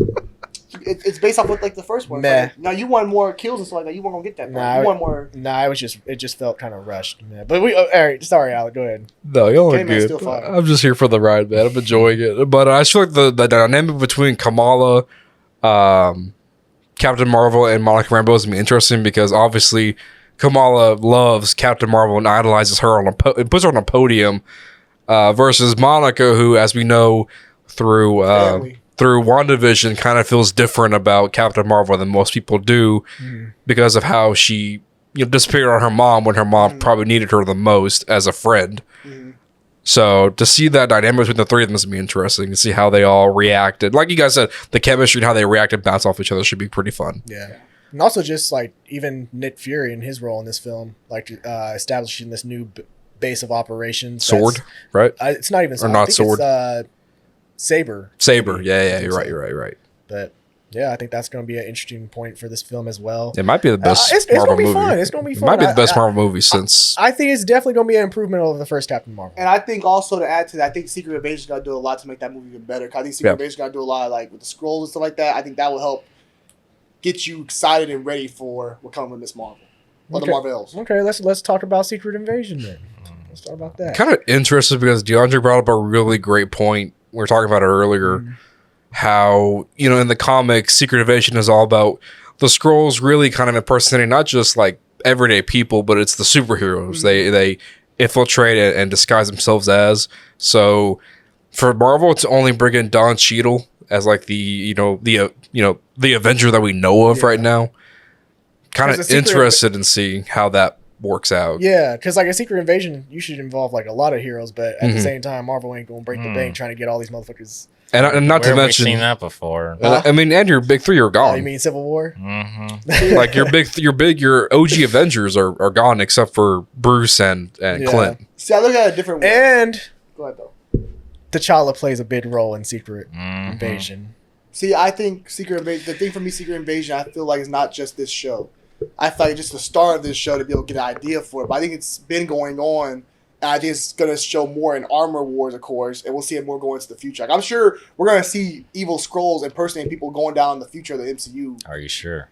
I think so. I think Secret Invasion How should can start you? off. How can you be sure? Well, because I feel like Secret Invasion this is like the start off to be able to get people because people probably a lot of people wouldn't probably understand it because there's good Skrulls, there's bad Skrulls. A lot of people aren't gonna understand that, and also I think people would be kind of confused, like, okay, how's that an alien or something like that? Like, so I think this is a good start off point to be able to show that there is infiltration inside with bad Skrulls and stuff like that. But I think you can use this going forward with other characters as far as with Armor Wars, that show, and what's going on with that, with especially with politics, with armor, with different type of armors and stuff like that going on. So you can do a lot more than going forward. I think it's going to be a bigger part going forward in the MCU than people think. I think they're going to do a one-off. I don't think they're going to take advantage of what you're. I disagree because you look at Thanos' snap. It's been used for how long has it been used going towards the future? Like they use it in Eternals, Spider-Man. It's been used in a lot of film. Like even now, it still gets used in certain things. So like the snap has been something that's impacted the whole future of Marvel going forward. Like even when you don't think it's going to impact it, it has an impact. That's a movie. But Secret Invasion, I feel like that's a start off to it. Like that's a start to be able to show the Skrulls. But it's also because you're having the Kane Dynasty come out in 2025, so you're gonna have to move on to that phase of like, oh, okay, how are we incorporating Kane into this main MCU storyline? Right. Like, how are we going to start having these characters react to Kane coming into the picture?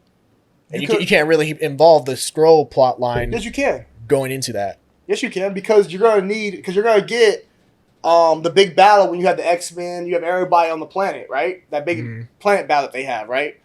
You can have Skrulls involved in that, and you don't know it. You know what I mean? Like, I think there's still a lot of room for them to use the Skrulls going forward, especially with X-Men coming down the line for Fantastic Four. You could have Skrulls still involved. I think it's gonna be something that's gonna be bigger than just this one show. But wouldn't that be too convoluted to have all those plot lines going on at the same time? Then be like, oh well, that guy's a Skrull. Like, okay. Let's say. I don't know. I'm just talking on my head. Let's say you have the Kang stuff, right? Where you have different multiverses, different people coming from different multiverses. What if some people have already been here? They're not from the multiverse. They've already been here. They're just impersonated by Skrulls. Like, what if you already had infiltration? You just didn't know it. You know what I mean? Hey, I praise that the current T'Challa that just died in the MCU was a Skrull. I praise that. How you know? You never know. I pray on that shit every day. You never know. I mean, you don't. I'm not gonna be on that. We're not talking about that today. But you never know. I'm just saying you don't know what characters could be infiltrated. Like we just don't know. That's what I'm saying. It could be interesting. So let's see what the Captain America movie looks like too. Like with the new Captain America, let's see what's going with that. You can have some infiltration in that. So you're saying that you want them to like have like X-Men and stuff be Skrulls or like? Well, I'm just saying I think you can use it going forward with a lot of different characters. Like I don't think you have to touch on the topic and hit it all before Kang Dynasty. I think you can keep it there and keep it going for a while because Kang Dynasty coming, 2025, 2026? Mm-hmm. You can keep it going for a couple of years. Even if it goes past the Kang Dynasty stuff, that's going to be two movies. You can still have that infiltrated in there just in different ways. You're going to bring X-Men, you're bringing Fantastic Four still. You're bringing a lot of different stuff. Like, what if the Kang that we thought we saw in, I'm just talking on my side of my neck. What if the Ant-Man Kang was actually a Skrull? And it was actually the Kang that we thought it was supposed to be. What if that Kang actually did escape and that was a Skrull? Well, my problem with that is that I feel like it will lead to too much repetition. Yeah, in some way you could. Well, I think with infiltration being the key with Skrulls, I think in the plot line for Captain America, it's known that Sam is trying to recruit and make a new Avengers team. Mm-hmm. So obviously, that's something there. Well, that's a good point. You bring up Captain America because you talked about like, oh, the Skrulls could be a long-lasting thing, but we talk about Captain America: The Winter Soldier, how they introduced the fact that Hydra was here all along, and then by the end of the movie, Hydra was no more. They shut down SHIELD. Captain America: The Winter Soldier. Yeah, like they shut down SHIELD. Hydra was no more. You don't see Hydra. Okay, what if your Avengers? Go a little bit out. We talk about Captain America. What if the Captain America movie? Sam thinks he's getting Avengers, but he's really getting Skrulls, and it helps the government and helps President Ross be able to put more restrictions on superheroes in the Avengers. Because sometimes Skrulls are known to do the bad things just to make the fucking Avengers look like trash. Mm-hmm. So you could go with that too. Have the Skrulls just making superheroes making all the Avengers look like trash. And maybe oddball out here. What if the Skrulls would come in and trash the Avengers, and at the same time, you promote General or President Ross's Thunderbolts Yeah. as them being the new age superhero team. Shit, what if Because President Ross is supposed to be a part of the Thunderbolts as the Red Hulk. What if Ross is a Skrull? What if you say President Ross is a Skrull? And that means he gets all kind of power. He's the president. And He by can do a lot of different things in that kind of power stature. and by duping on the Avengers, you can promote your team of brawlers. Kind of like how G.I. Joe did. They had the dude take over the president, and all of a sudden they were able to really like get all the key codes, all the G.I. Joe's layers and stuff like that, and basically put out a whole attack on the G.I. Joes. Okay. You could do something like that with the Avengers, where you have President Ross actually a Skrull, want to take out the Avengers and all that stuff, has all the codes and everything to be able to see everything about the Avengers, and Shield and not Sword. What'd you say? Saber. Saber. Well, if you have all that kind of stuff. See, that sounds nice, but I still feel like it'll be a one-off. I think honestly, I heard some people say maybe it's kind of crazy. What if Nick Fury in Secret Invasion is actually a Skrull? They already did that though. They they show did that that in in Spider-Man. Spider-Man. Yeah. They did, but they were good Skrulls. Those are good guys. Like they were trying to help the Avengers. So you're So- saying so what wouldn't if they be a bad prepared? Skrull Well, a is? bad Skrull takes over Nick Fury because Wouldn't- Nick Fury's in space, right? Uh-huh. So But what he- if that's a bad Skrull that took over Nick Fury? But wouldn't they be prepared technically if they have the good ones already there for Nick Fury? Huh? Wouldn't they be prepared to like protect his image? Also, I think that's a main point. I mean, he's in space. He ain't even on Earth, Well, that's also and he's dead that's to also us. that's also a main point of Secret Invasion because it's like the fact that Nick Fury he doesn't call on the Avengers or any superheroes because of the fact that he simply can't trust anyone.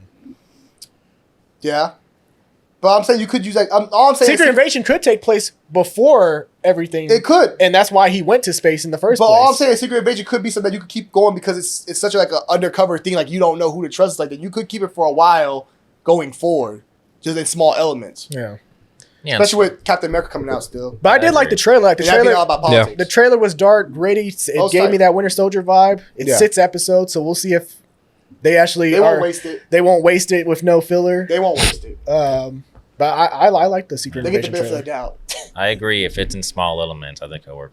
I think it could work. I think it could Yeah. be some long term. I just don't see it being a one off where like, okay, we're done within 6 episodes. Like, because such like I was mentioning, it's such a big storyline, something that can really affect everywhere, like the globe. So Yeah. I think you could really do some crazy stuff. Well, with also it. because not even just the Secret Invasion, but just the Kree yeah, the Super Scrolls and stuff like that. war that we haven't really seen in the MCU as well. So Yeah, I mean, I think, we'll see. I think it's gonna be cool, man. I'm excited for it. Especially if they bring in the cosmic superheroes. I know they're starting to introduce them with.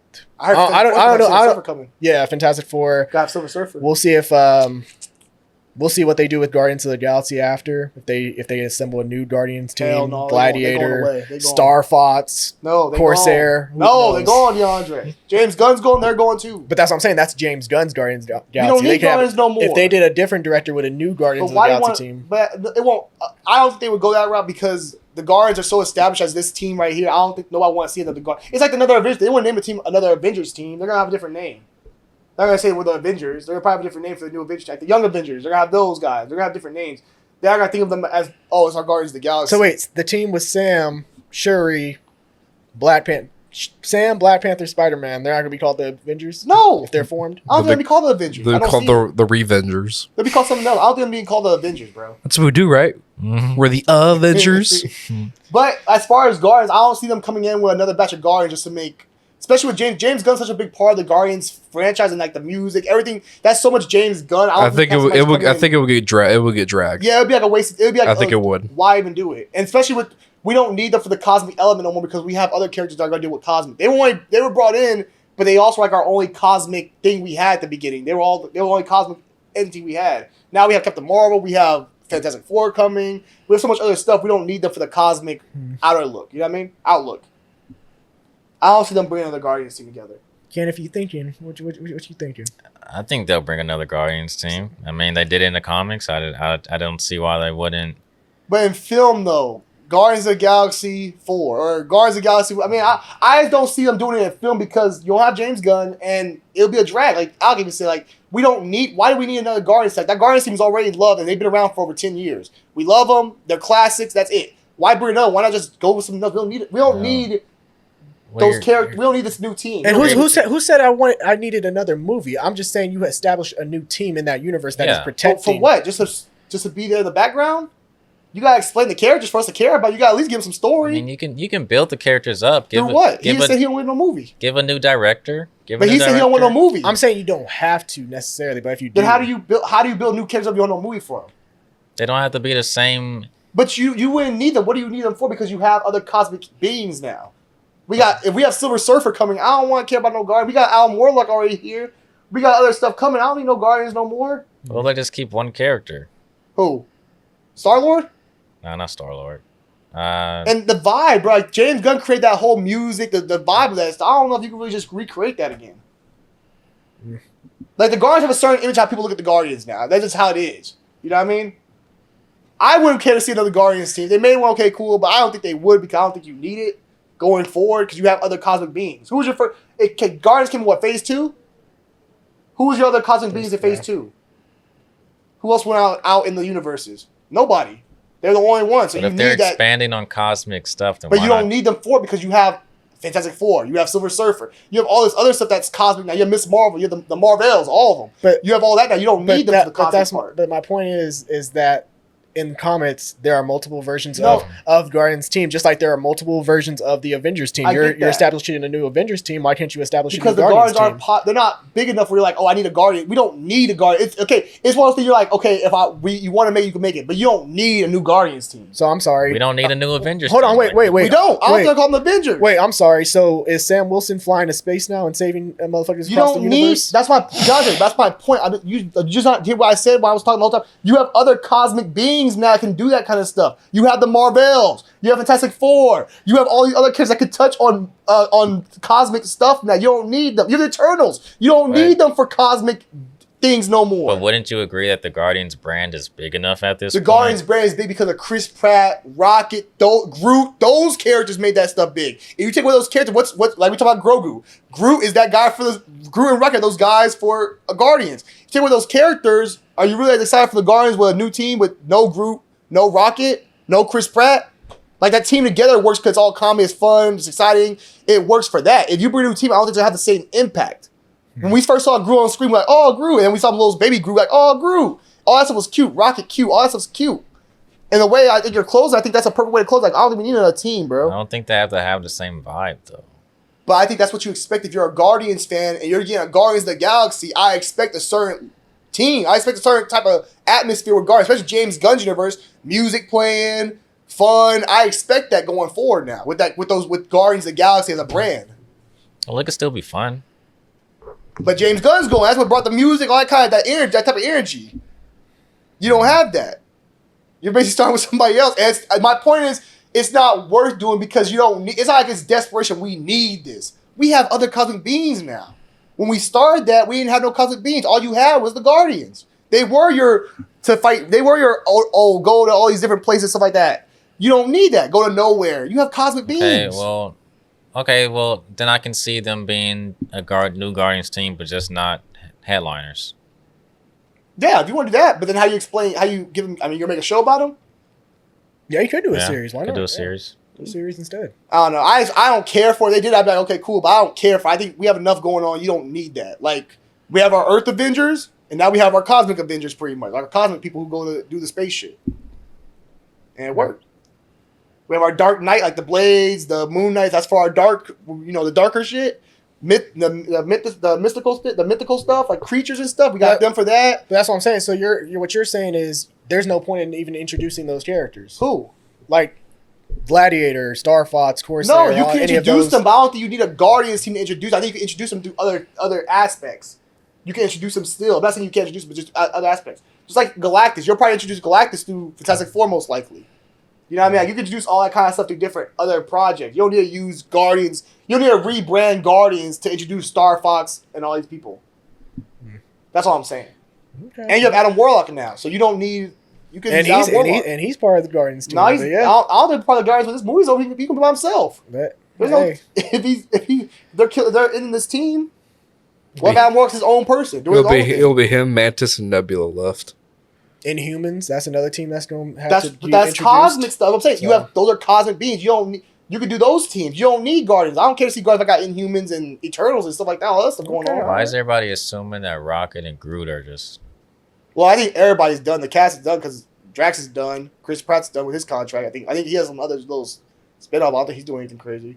I think everybody kind of knows the send-off. That's why I think everyone's like, hey, this is it. James Gunn's going. Everybody else is going. Drax is out of his contract. He's ready to be done. Everybody's ready to be done. But it's a Rocket origin story, though. Yeah, because Rocket's villain. I think it's going to be Rocket dying at the end. That's why I think personally. I think the trailers are tricking you guys. I think they're tricking you. I think there's going to be Rocket's going to be the head of the new team. Well, I'm going based off the trailer. I'm going like off the all the voicing of it is based off Rocket. Rocket's the one talking. They show the Rocket seeing him as a young one. That's a little and too obvious. they do that to pinpoint him as a new leader. Like Chris Pratt's taking the backside, and then Rocket's. I mean, it could be. I think the only two that are set on leaving / dying would be Drax and Drax Star is Lord. going. Yeah, he's going. Yeah, I think Drax and Star Lord. The others are kind of. I think Zoe Saldana's pretty much done. So I think her character's Gamora. I think's done. I mean, they just brought her back to life, so I don't But think she's not even cool with him like that. So that relationship's not even like that no more. Yeah. So you can just take her and do whatever. I don't think you need to bring Gamora back. Well, Our yeah, Gamora's dead. yeah, if she's not cool with them, then that can be a new building process with the new team, though. Yeah, but do you want to see more? I mean, how much more Gamora do I need? I've got the Gamora story. I kind of like I seen her. We got the ending. I mean, I kind of need. She killed Thanos. It's over. I don't really need no more Gamora in my life. Like I don't need her story no more. Okay. That's all I'm saying. Like, a lot of those characters, I don't need the story. Like Nebula, I thought she's had her arc. She's cool. Mantis had her arc. I think those characters are all like, you know. That's fair. That's fair. All right. Blue Beetle. Now, but that Blue Beetle, I'm impressed by that trailer. I like that a lot. I'm excited for it. It's that the music, dope, fire. I just want to rock. I'm excited for Blue Beetle. Yeah. After watching it a couple more times, there are a couple things nitpick. The voice inside his head, I wish it was more of like his actual voice, kind of like how Young Justice did it, where like it was this darker version. Because it kind of shows like the Blue Beetle is fully integrating, where like even his thoughts sound like him. Yeah. You know? Like it plays into his thoughts. The one in the movie, it kind of sounds like something you see off Iron Man having. Like an AI. Like an AI, yeah. Like Friday. Mm-hmm. The origin, I didn't really like her handing over the bots and be like, here's the suit. The whole point of Blue Beetle was Ted Cork, dying. Yeah. An explosion, and then the Scarab finds Jaime Reyes. Yeah, and chooses him. Yeah. That was kind of the whole point of the arc of the Blue Beetle. But the transformation scene, I actually really enjoyed because it was like something out of a horror movie. Like it's kind of scary. Like you saw kind of like his clothes burning off, like the suit just melting over his face before the final transformation. His family screaming and horrified by what's going on. So I like that. It looks like a great, fun movie. I am worried, though. About what? Does it not give you the same feel of like some movies we've seen before, where it's just like it's a good trailer, but a lot of the shots that we've seen seem like they're like certain moments, right? Mm-hmm. Like even one of the shots seemed like it's an end moment where he gets the big sword and shit like that. It just doesn't seem like. I thought that was unique. I haven't seen that before. No, I'm not saying it's not unique. Oh, okay. I'm saying like if you look at the trailer, it looks like this shot right here is at the beginning. Yeah. This shot right here is going to be towards the end of the movie. Like it's kind of predictable. Yeah, it's predictable. You Yeah. put them both together, you're like, how much is going to actually be in this movie? Is this more like an origin story where they're not going to put a lot of content in there and then it's leading up to something else? That's what it's feeling like. Like you feel like it could be like a one-off DC film. Because they're not really sure about Blue Beetle in Yeah. the universe anyway. Because when they originally were shooting it, it was supposed to be a HBO Max release. Exclusive, yeah. Yeah, exclusive. That now they're bringing into theaters, which Like- I still think it could do something at the box office just because of the market with it being the first Latino superhero, like in his own standalone movie. So I think that's something that has going for it, and because it's Blue Beetle is a character that's gained a lot of recognition over the years. Like I enjoyed him, especially Young Justice. That's where like I was put onto the character. I loved like that version, that whole arc with the Reach and dealing with Black Beetle was really dope. So I don't know, because again, What do you think the runtime's going to be? it has to be less than 2 hours for sure. Hour and I would say 30 maybe like minutes. an hour and a half. Yeah, see, that's what I'm thinking about. Looking at the trailer, I'm thinking an hour and a half. Yeah, and that's fine. That's fine with me. But, I went on the trailer. I watched the trailer with Jan. We did a reaction. We talked about this, and you kind of brought some. You were going the way I was going with it. What I told him. The trailer's fine. To me, he did. Oh, you're tripping. To me, it feels like Shazam in a way. It just feels cookie cutter. I feel like I've seen it over and over again. It feels like okay, that's how I feel. I feel like superhero movies now, we get so many of them that they kind of just go by the wind. Like, because Shazam's not a bad movie, it's fun, but it's like we go by the wind. It's like, okay, I kind of seen this already. I kind of know how this goes. Well, you have. Yeah, exactly. Did you see the comparison trailer where they compared scenes to that Yeah, where, trailer like, to he everything? lands above Exactly. the So water, I'm looking at it, I'm like, it looks fine. It looks cool. The outfit looks cool. I just feel like it's so similar to like Shazam, like the whole family aspect. I just feel like I've seen it already, so I feel it's very cookie cutter. And I feel like it's going to hurt in theaters because I feel like, sure, you have a Latino audience, but I feel like also it's something that's like, okay, I've seen... I think word of mouth's going to be like, okay, it's fun, but like you can wait to come out on HBO Max. I've seen it all. You already seen this. And not to mention also, I believe they started doing this movie before Gunn was in place, right? Yeah. So maybe this is something where Gunn thought the movie was good enough to go to theaters versus Batgirl, which he thought wasn't.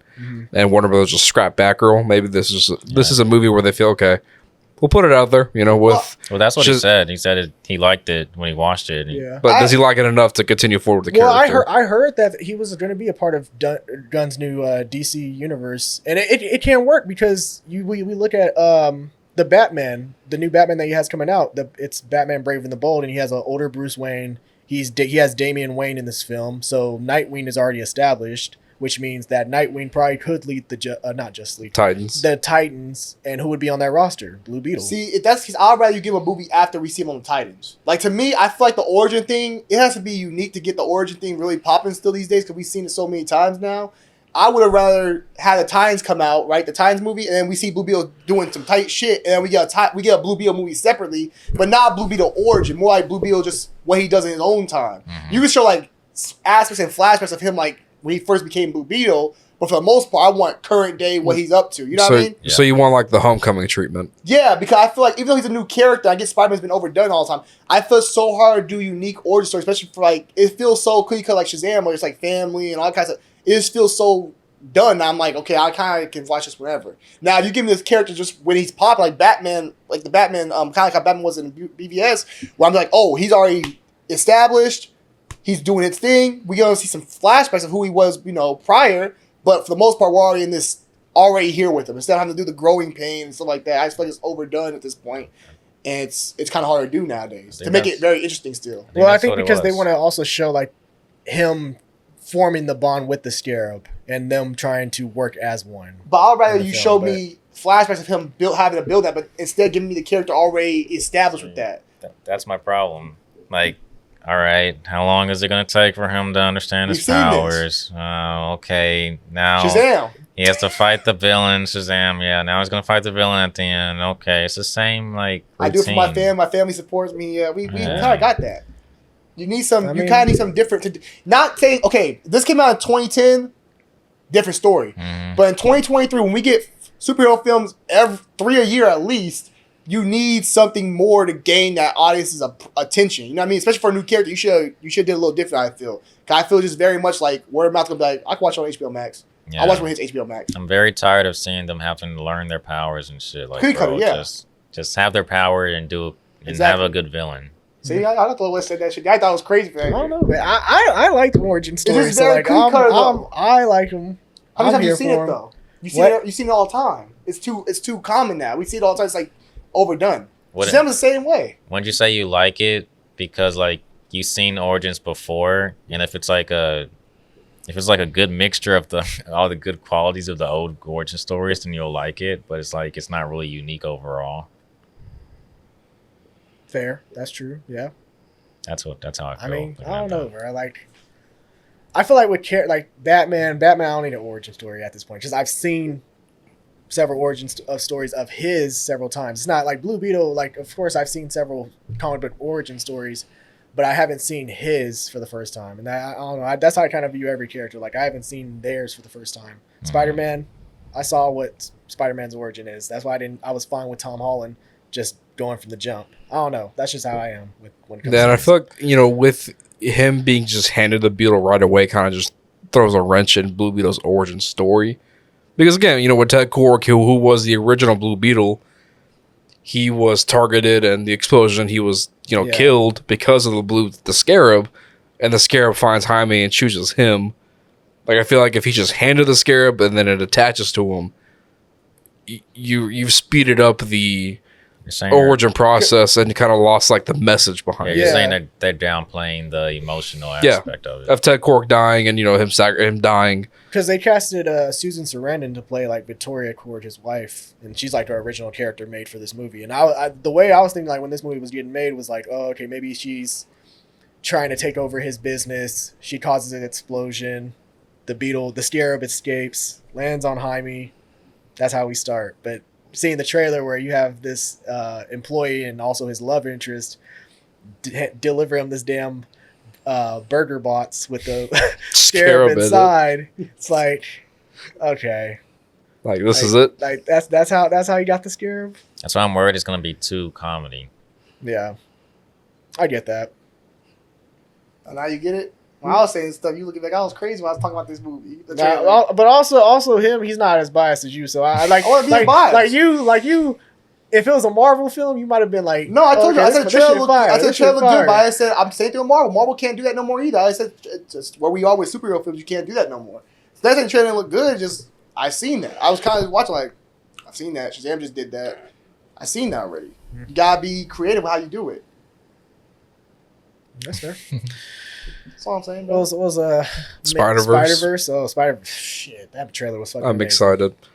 excited. I saw a leak Top tier. actually that a leak where in the Spider-Man 2 game there's gonna be a part in the game where it actually connects to Spider-Verse, because obviously PS4 Spider-Man's in the trailer, and they're saying that that's why the big delay is because they're sure that Insomniac is trying to make sure they get it right with it all connecting to where the game, the live action, and now Spider-Verse, the animated, or it's all connected, which I find very badass. Yeah, So Insomniac is taking dubs with the Spider-Man game, connecting I it. liked in the trailer when he talked about like the Doctor Strange and the nerdy Spider-Man Earth 199. I'm like, holy shit, because like Mon Vellani was the same one in those damn interviews. Like, oh no, this ain't the right. Like Kevin Feige's wrong. It's not 616. It's Earth 191. I'm like, okay, all right, I see what you're trying to do there. So Hopefully that's just like a side mission. for the game. Yeah, I don't think it's like it's not a big part. Villain of the game thing. Yeah, but I think it's just a little sidebar to where Yeah. they're gonna have it all flow. I'm gonna say, Yeah, it's not a big thing. No, it looked good. I enjoyed the trailer.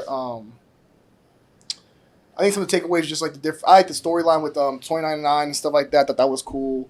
Like seeing his different opinion and seeing how Miles Morales' growth as a character, while also seeing how he's trying to find a way to be able to be everything for everyone.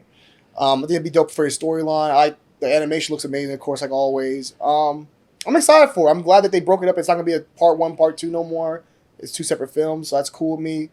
I'm here for it, man. I think this is one thing Sony can do right. Well, honestly, so they can't do anything else Spider-Man related, right? So stick to them. Somebody's definitely dying in this film But close I'm to curious Miles. what they do after these last 2 films. What they do next? Because this is this is it. Like this is the load right here. So Well- Oh yeah, why don't you tell them what you told me yesterday about Kid Cudi and how I love to see Kid Cudi direct one of these projects.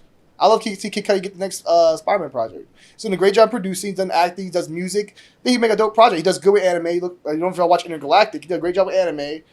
I think he'd be great for it. You want to bring him on board? If Tony were here, Tony would agree with you 100%. I said Tony loves Kid Cudi. I Me too. said Yeah. I told him this. I said, you know what?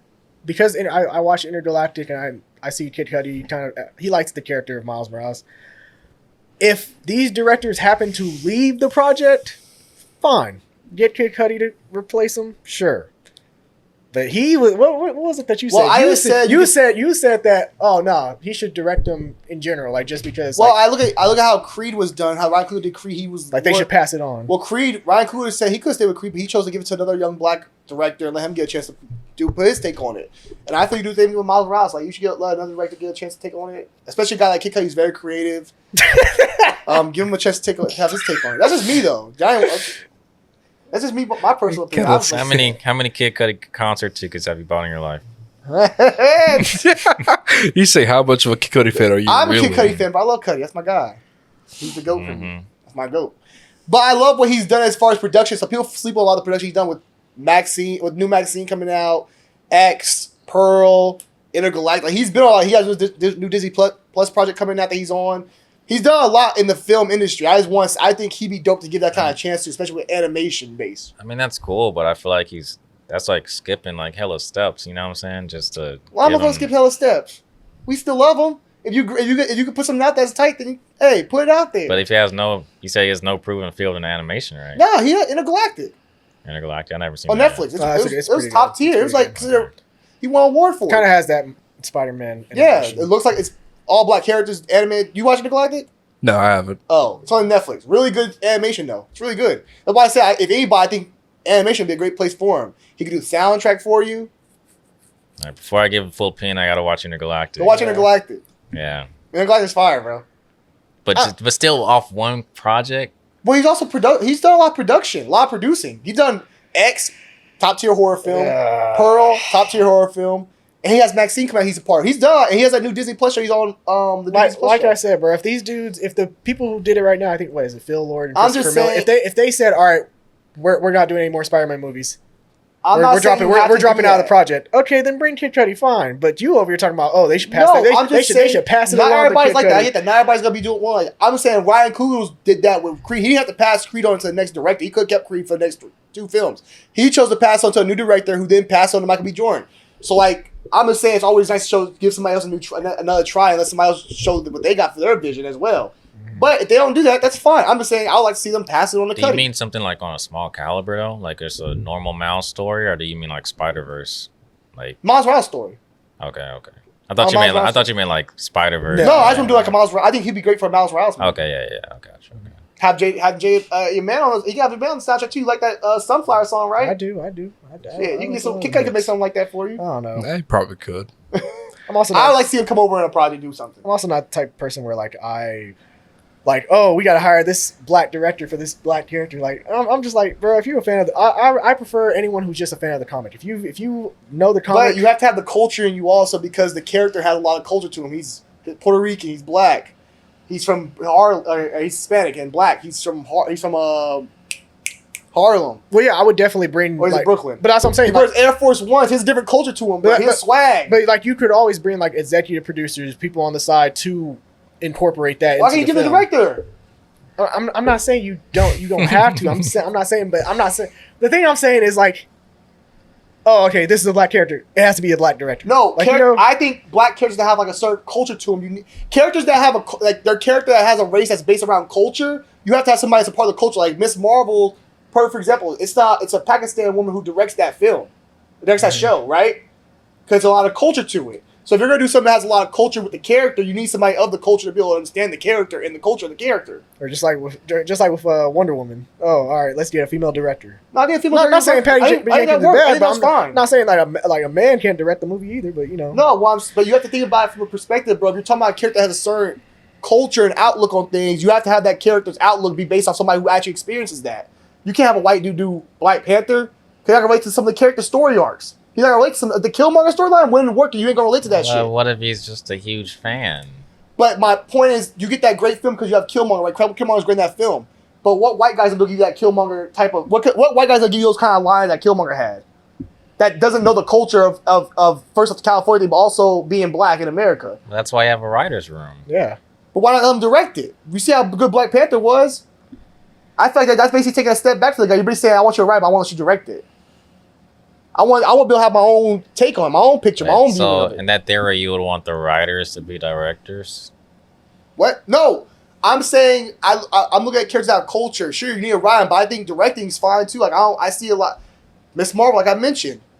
Even Captain Marvel, the new Captain Marvel was directed by a black woman. Like it's still a woman. Like I feel like that's okay for me to have like people of culture doing certain characters that involve characters with culture or certain aspects of a character. Like if you're a woman, if Wonder Woman's a character, sure you probably should have a woman write Wonder Woman because she's a woman. She can relate to Wonder Woman more. The first Wonder Woman has a lot of things that a woman, the first one, right, has a lot about women in society and how they're seen. You can't relate to that because you're a man. You're not gonna see it like that. Mm-hmm. So a woman makes more sense for that kind of character because she can relate to the character and put her own life perspectives into that character who evokes that and brings it out. That's all I'm saying. Let's say every character has to be done like that, but characters that have culture. Miles Morales is a cultured character. He's very culture based. I just think overall, to tell a good story, you don't have to be the same race director-wise. You look at who's written all the Black Panther novels. All the comics are written by who? Stan Lee wrote. No, early Stan Lee created the versions, but, character. I mean, He's created the character based off of what? The Black Panther Party. But they've been written, Tanisha Coates, a lot of those guys, black males. no, Ta-Nehisi Coates wrote the recent run of Black Panther. Okay, go back to the classic ones. Who's written the Black Panther novels? Even when we talk about comic books, we literally were talking about yesterday when we did the Death Battle, how the comic books, some comic books had racial entities. When we talked about the Iron Man, when they had the Asian characters all yellow and shit. Right? Mm-hmm. So it's about culture, and culture does play a part in certain characters. I ain't see no black guy direct no Batman movie. They get no black man no Batman movie. We will get Batman in. I mean, but if he loves the character of Batman, he understands Batman the character. But Batman's then I say not give it to culture him. based, so it's different. You know what I'm saying? I'm talking about characters that have culture to them, like they're about their culture, like have culture involved.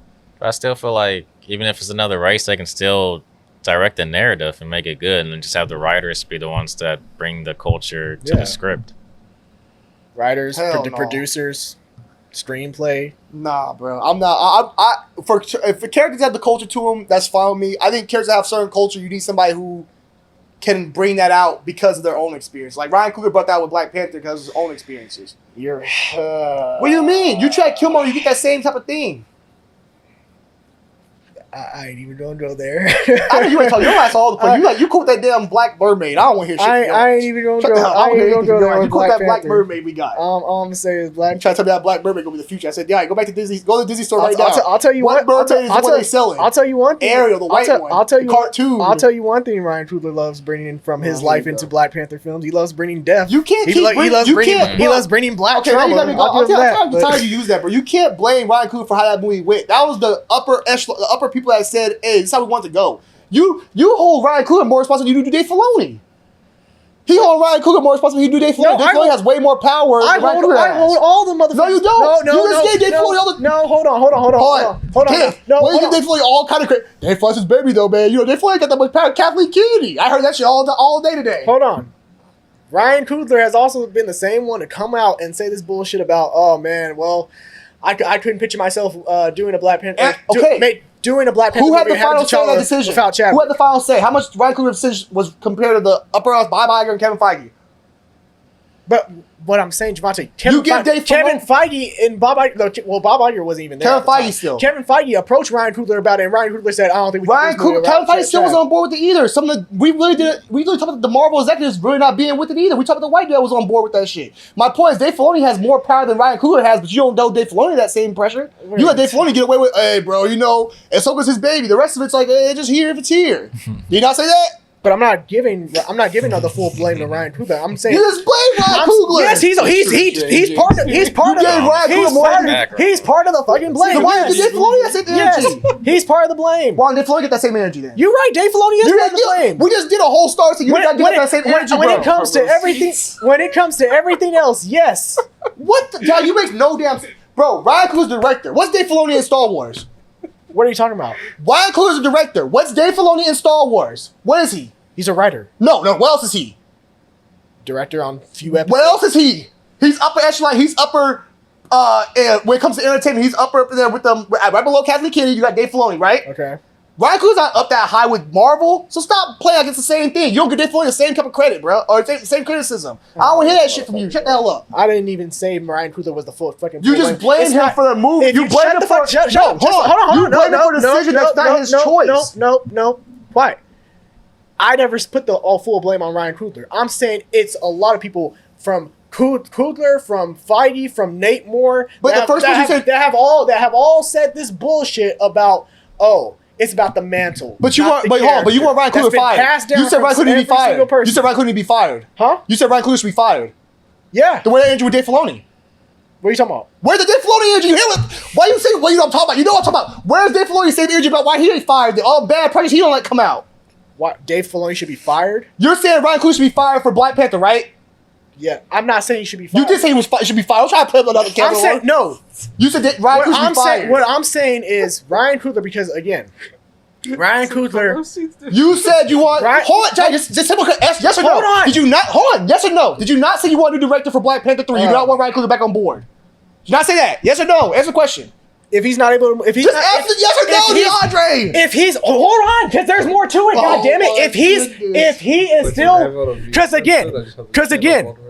again, If he is still feels like grieving, then yes, he shouldn't be a part of the fucking movie. But you let he wrote his grief into the film. But you let Dave That was Filoni the problem. you let Dave Filoni make these whack ass Star Wars shows, and you're cool with it. You're not saying he need to be fired. Don't look at them. Ask the question. What whack ass Dave Filoni shows has he made? No, he's a part of all this bullshit we just been talking about the last 2 hours. He's a part of it. He's the head exec, dog. He's head of creation. Kenneth, is he?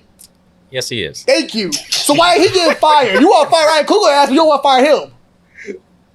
Answer the question. Look at me like that. You know what I'm saying? Well, I think there's a difference. slight There's difference. not a difference because he don't want John Favreau going either. What's the difference then? Well, I'm not defending Dave Filoni. I'm just saying there's a slight difference in the sense of like, if I went into work and I brought my emotional baggage into the job space and that affected the product, then. But he's saying like it's all his choice. We heard Marvel executives say that they weren't gonna recast the T'Challa thing. We heard them say the same thing. So you try to just, I'm not gonna do it. They were already planning that. Sure, he just played to what they already had said. He probably has different PR. Yeah, But you can't just use that and say, Ryan could be fired from it. Well, we got John Favreau get away with murder of these Boba Fett and Obi-Wan Kenobi and all the other shows we got out here. These trash shows. And Dave Filoni get away. He ain't saying shit about John Favreau getting fired. He was over here saying John Favreau need another chance. That's what I'm saying. It's inconsistent with you, bro. You're blaming Ryan Coogler for something that he has less control of than John Favreau and Dave Filoni, who are the heads of Star Wars, who are the faces of Star Wars. Ryan Coogler at the face of Marvel? That's all I'm saying. Just want to point out, I actually really enjoyed the Spider-Verse trailer. Yeah, the trailer was fire, bro. That trailer was good. Yeah, it was a nice trailer. The trailer was good. Go ahead. Here's the next topic. I also just want to point out, I think somebody very close to Miles is going to die in the trailer because they mentioned he hasn't not suffered loss to be a true Spider-Man.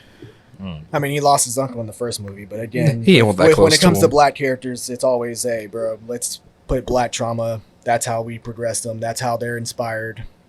Oh my goodness. It's Really? what Oh, it is well, what it yeah. Now we're going there with it? Yep. Did Thor not lose all his family?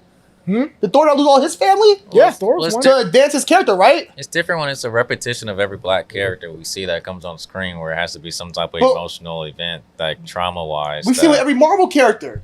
When it comes to Iron Man losing his dad, that shit messed him up. Losing his mom. Thor. Who else? Loki losing his brother made Loki in his show go over. Wanda. But what's the timelines on those? Like, Thor lost his brother. Like, how many movies into a series? He lost his dad the second movie. Oh no, he lost his mom the second movie. Lost his dad the third movie. Lost his brother in Infinity War. So every movie he was losing somebody. He lost some of his friends in the third movie. He lost all his friends. Iron Man lost his family. Now I'm saying every character has grief. Even look at Guardians. Chris even Pratt Iron lost Man his mom. Then he lost his dad. So every character deals with grief in the MC. Hawkeye, Scarlet Witch. Well, my Black point Widow, I is, mean. my point is, all right, like even in Iron Man, there's like senses of where it's not as highlighted in the story as it is with a black character. Okay, let me say this thing. With Black Panther in general, this Black Panther, I'm talking about Miles Morales. Black Panther. When you deal with politics and war and you're a king of a society, part of the way of that being that is you lose people. Because wars, different opinions, that's part of what ruin a country is. That's why with T'Challa and the Black Panther stories, those are always more political. Even the comics, there's more political because it's about ruling a country. You lose people in battle. You lose people in a country. That's a part of when you're a ruler. People die. That's part of it. And I think he takes that like, they're just killing people. But I feel like they were at war with the Namor and his people. And what does war bring? War brings death. That's part of what makes the character who he is because it's about a kingdom trying to sustain from the outside world, trying to come in and rip it apart. And people lose their lives in that. That's part of that kind of storyline. We have kingdoms and stuff. Yeah, I mean, You're talking about a kingdom that's one of the most powerful kingdoms Bro, in the entire nation. You tried to... That in the comics has a cure for fucking We're not cancer. talking But about hold on, comics, shut the fuck up and let me talk. God damn. Fuck. We go through the fucking Civil War. What? Okay, T'Chaka gets killed. Bucky kills him. I get that. Fine. His father dies in the comics. That's understandable. You kill off Black Panther, T'Challa, with the sickness when the guy has the heart-shaped herb in his system, which when we know the history of the heart-shaped herb, it should be able to heal you, right? Mm-hmm. It should be able to cure you. You've shown me at the very end of Civil War in the end credits scene that you were able to cryogenically freeze Bucky while he was still brainwashed. So you telling me you can't cryogenically freeze T'Challa while he's sick and waiting for a cure? Bro, that doesn't change. Deadpool still has cancer, you know that, right? Deadpool, even though he gets changed, he still has cancer. It just heals fast enough that he doesn't die from it. He still has cancer. So if you froze T'Challa, he still would have cancer or what the fuck his sickness was. He would still have the sickness in him. You can't freeze the sickness, my guy. Yes, you can. No, you can't. What do you mean? If you are freezing someone, you are freezing the cells. DeAndre, which means that if you stop if the you have a cells, character like Deadpool, Deadpool can regenerate. He still has cancer though, bro. yes, we know that. Okay, you can't stop if you froze somebody, they're gonna still have the fucking sickness in them. You're not stopping the sickness. You're still in there. You may slow down the state of it, but it's still in there. Oh, what was the logic behind the movie that? So he got sick. They couldn't make another heart-shaped herb. The So logic. why didn't his first one? We don't know. We don't know. Maybe when the book come out, I'll read the book. I'll find out. I don't know. But they are challenged at combat. Maybe he didn't take it back when he went after combat. I don't know. Why would he be challenged at combat? Because everyone gets challenged at combat. It's a ritual thing to do every time. Everyone gets challenged for the damn throne. And they have to take out the heart-shaped herb every time you get challenged for the throne. He was challenged for the throne because his father died. No, he was challenged for the yes. And the throne can be challenged by anybody at any time. The mantle can be challenged at any point in time, which is why M'Baku is now the ruler. Anyone can challenge for the mantle. So you're telling me, hold on. You want the black Killmonger burned all the damn heart-shaped herbs. because he wanted to challenge. And you're telling me that T'Challa, the Black Panther, one of the smartest characters in the comics, you're telling me he says, you know what? We don't have any more heart-shaped herbs, but I'm going to get the heart-shaped herbs stripped away from me while I challenge. Bro, he probably thought he could rebuild the shit. He probably didn't think he was gonna be sick. I mean, I don't know. I'm just talking, but if you're about tradition, right? If you're about tradition, he had to challenge Killmonger. He could turn Killmonger down in the first movie. He said, "I'm gonna challenge him because it's part of tradition. You give the person their challenge. If someone challenges you, you give them the challenge. That's part of tradition. But if I know there's no herbs left, Then you're basically like Killmonger. You're basically saying, "Oh, I'm ruling everything. I don't care what y'all say." That's part of the tradition of ruling. Hey, if somebody challenges me, you have a fair shot for the throne. He probably didn't know he was sick. Hey, what if he took the heart-shaped herb out? Then all of a sudden he got sick. Okay, we ain't got no heart-shaped herb. We can't make it in time. I'm screwed. That's how shit goes sometimes. But I'm not finna argue with you about it no more. I'm just saying, bro, like, you make it seem like it's all right cool. If I'm having a problem with what you're saying. Jesus Christ, bro. What's the next topic, brother? It's like a front row seat, Kenneth, isn't it? Yeah. Because it's always the black Brian, It's but like it's we're child shit up inside. no more. He be arguing with this shit. I don't like talking about that shit no more, bro. That Yeah. shit's over and done with. Listen, y'all know my statement on topic. I think the movie was ass. I think they could have went a way better direction with it. I'm tired of seeing black characters, bro. This is just emotional trauma, and it's a thing with the black community where we're just we obsess over, we can't move on, bro. But you look at this phase that, And I didn't like them doubling down the film with let's kill the mother too. Let's kill the it's queen. part of war, Like- bro. That's war, DeAndre. It's a character that deals with war, and that phase in general had a lot of deaths in it. Spider-Man losing his aunt. There's a lot of death in that whole phase. People track that phase was just that phase was a lot of darkness in that phase. A lot of people were losing people. Your girl losing Black Widow or Hawkeye in his situation. Like a lot of people were losing people in that phase. That's part of that whole phase was kind of dark. Look at the whole phase itself. But the reason that we keep mentioning Black Panther is because the beginning of his introduction is death. His middle of a story arc in the Marvel movies is death. The end is death. It's all just fucking... I agree. I understand that. But what I'm saying is nobody. Okay, that's also nobody knew what the fuck was going on. That's part of his. I mean, recipe Chadwick Boseman. That's partly his fault. Then he didn't tell nobody what was going on, so people just writing stories based on what they explain, what they see for the next 10 years. But instead of realizing, okay, that was his fault in that scenario, and just moving on with a new actor, we double down and say, I never even said you had to move on right from this movie. You could have literally just sidelined them for this movie and have them in the third. I fucking said Black Panther I would have movie, been cool if but- they did a multiverse. They still brought him back in a multiverse way. I think that still can work. They can still bring him back in a multiverse way. Give a whole different storyline. Because I think this storyline that you want is done because the actor's not there. He had input in the writing of this story. This character arc is done. Now, if you brought him a multiverse version and give him a whole new arc and said we're going to do a whole new This is a whole new character. I think that's more realistic because it's a brand new, fresh start for somebody. I think to try to tell somebody that's coming in, hey, do this next 2 films when this character's arc's already been kind of decided by this actor who had a major input on the character is kind of just hard to do. Why not embrace somebody new though? Yeah. Like It's not about. It's about. But I mean, we're telling Harrison Ford to come in and replace Thunderbolt. No, we're not. William Hurt. But that's not the same kind of character. Also, that's not the same level of character. That's also somebody who's more in the background.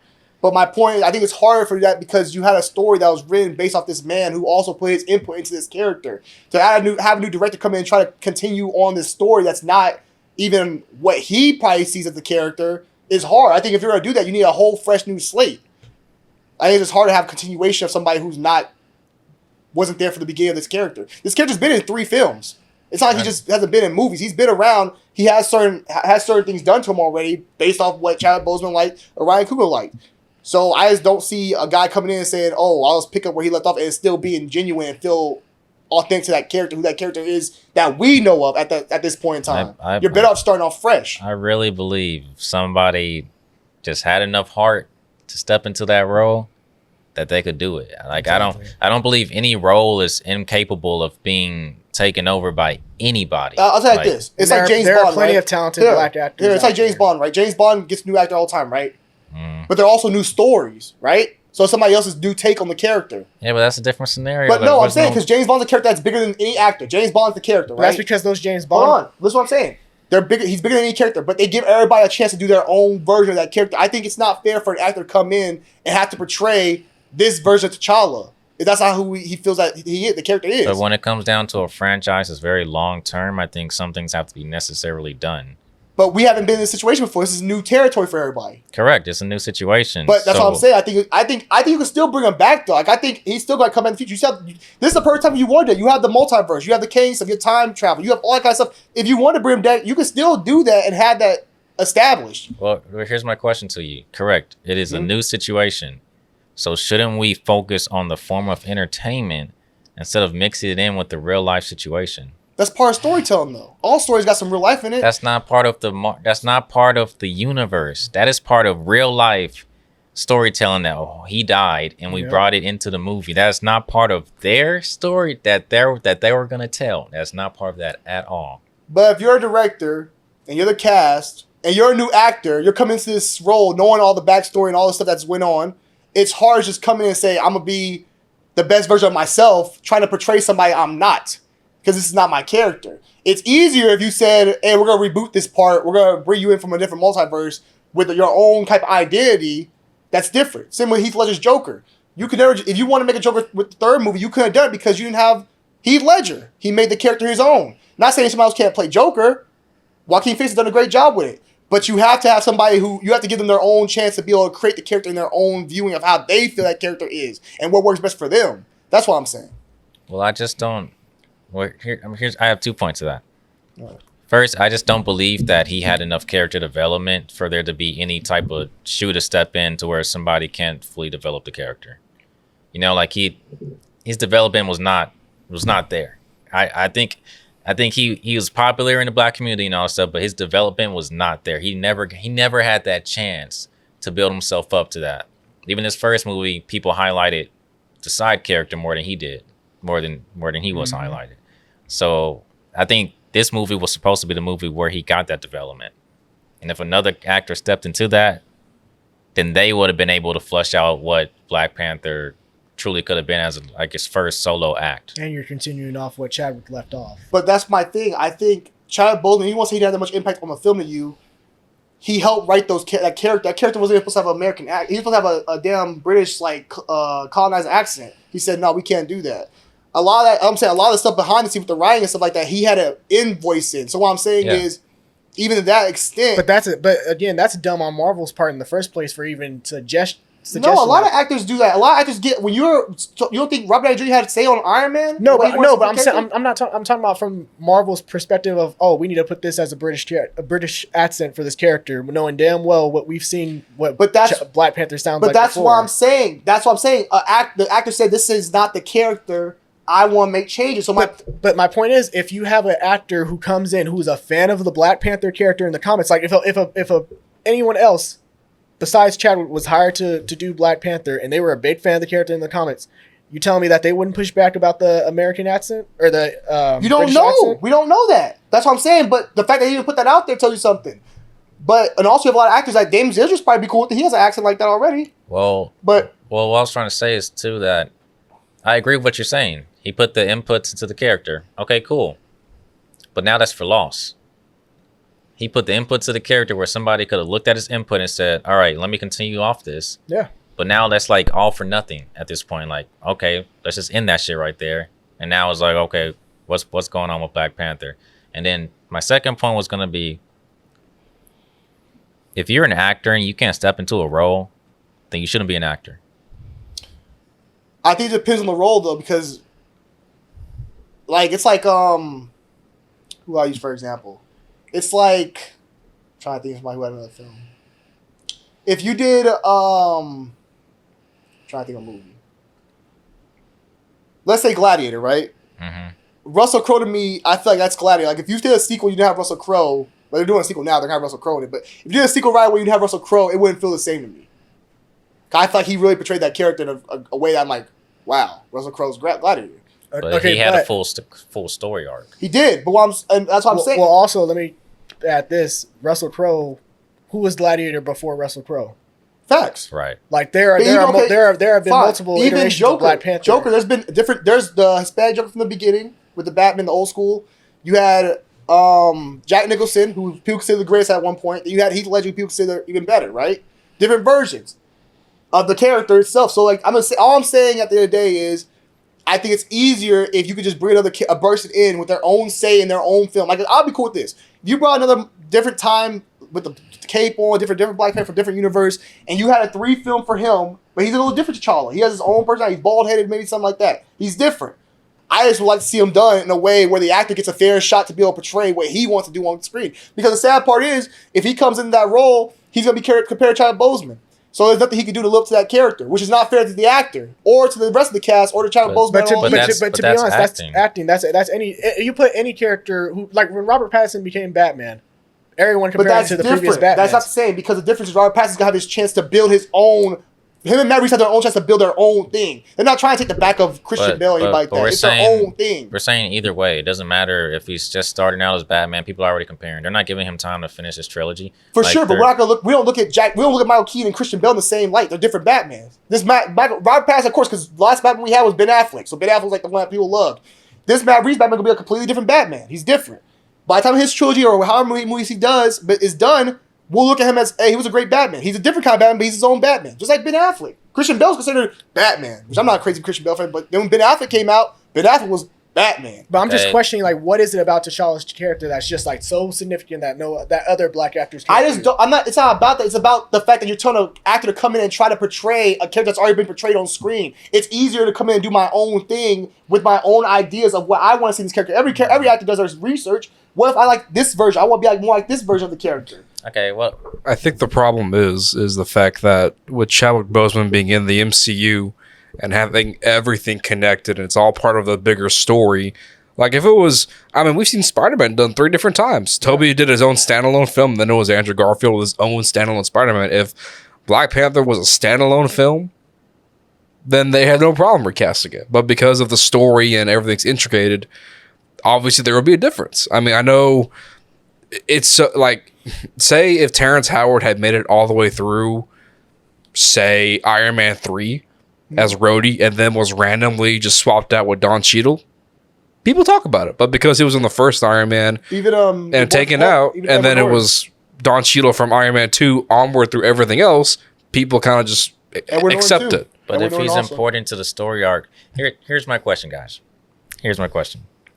If Chris Hemsworth can change Thor's character from a fucking moody ass character to a very happy ass character, and it's still Thor, why can't we have a new actor come in during a pivotal point in the Marvel universe and then not give a fuck about how different the character is because he has not had his full story arc planned out yet? Let's be honest, Exactly. we don't care about Thor. We haven't cared about Thor since what movie? Since we didn't care about Thor the second movie. We got back on with Ragnarok, but nobody's really cared about Thor. We didn't care about this last movie. Like, hey, just put Thor in space somewhere, let him do his own thing. But it's not about that. It's about It's about what if Chadwick Boseman would have came in this movie as a more different, happier, like different type of T'Challa than we had before.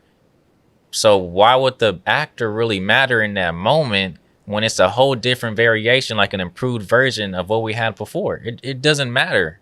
You can continue the story at that point. But Thor would make more sense because Thor's story has led him to be what he is now. That whole story arc has led him to be more depressed and all that kind of shit. And has Chadwick not have been around death and all this No, stuff? So but he's different because as a he was king, snapped away from he's not the 5 same years. though. He's a king. He's different. He's not the same as Thor. Thor could be a goofball. We don't care about Thor. Thor king as a king of Wakanda and T'Challa always being such a serious character. He's always been a serious character. To have him come in and do jokes, we'd be like, "What the fuck is this?" You can't have him. I don't mean jokes. I just mean like a different variation of the character that comes into play. No, like, for sure. But also, I think the fact that Chadwick Boseman's the first Black Panther for sure. I think all that just plays a factor. I just think it's easier for anybody to be able to say, I want to start up. Even for the director. For the director, it's easier for me to come in with a guy. Because characters are built based off also the actor and what the actor's great at as well.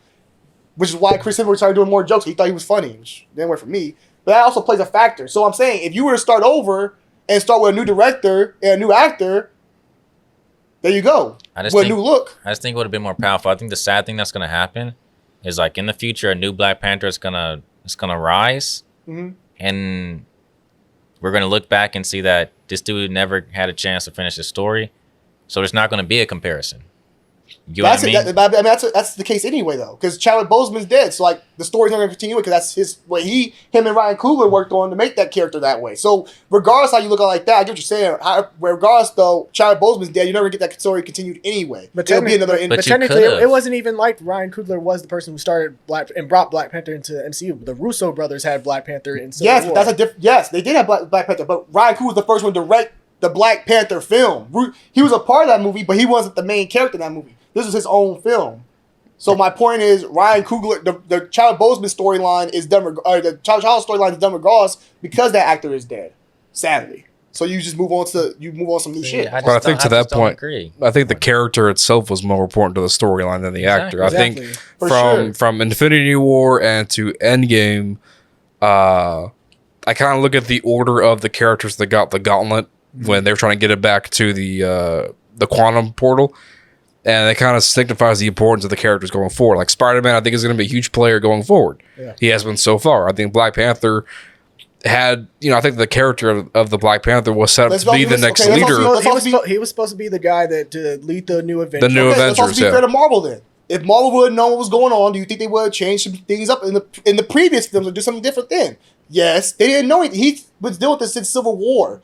So if they would have known then and there that he was dealing with what he was dealing with, they probably would have wrote them scripts a little differently. Do you agree? For all those movies going after. The fact that nobody knew anything led you to believe he's going to be around for another 10 plus years. So what do you mean they would have changed the script to... What, to make him less in those films? No, maybe I don't cast this guy as Black Panther first off. Maybe I don't cast him as Black Panther if I know he's dealing with this. Or maybe I don't kill him off in his own movies right away. Maybe I do more in less time. Knowing he was going through what he was going through, maybe I go and pump out... I don't kill him in that first movie. I don't think they would have casted him. I don't think they would cast him either. Originally, he was casted for drag. He was going to run for drag, but he bought him as Black Panther. I don't think he's casted if they know what's happening. But that goes with our points, though.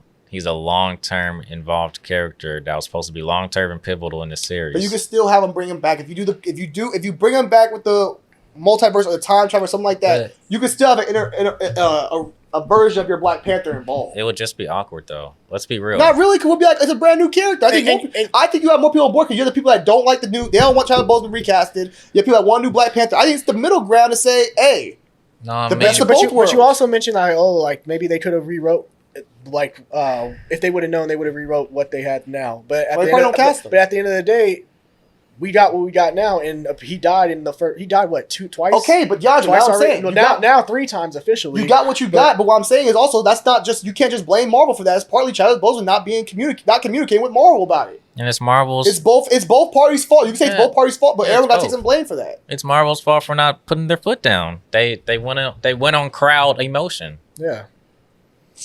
I'm looking at it, I think it's still coming back later on. If you bring it back later on, I think you can still hit the middle ground. Because think about it, you're not gonna make nobody happy, regardless. So you recasted, you're not gonna make nobody happy. You left them dead, you're not gonna make nobody happy. So just went with listen to what I'm saying. You're not gonna make nobody happy regardless. So the middle ground would be if I bring a new Black Panther from different universe, that's already matured, so we get right to the story. We ain't got to do no damn any of that other shit. We can go right to the story. We could bring back some of those villains that he had because we don't have no villains from Claw's dead, Killmonger's dead. May you bring back some of those villains.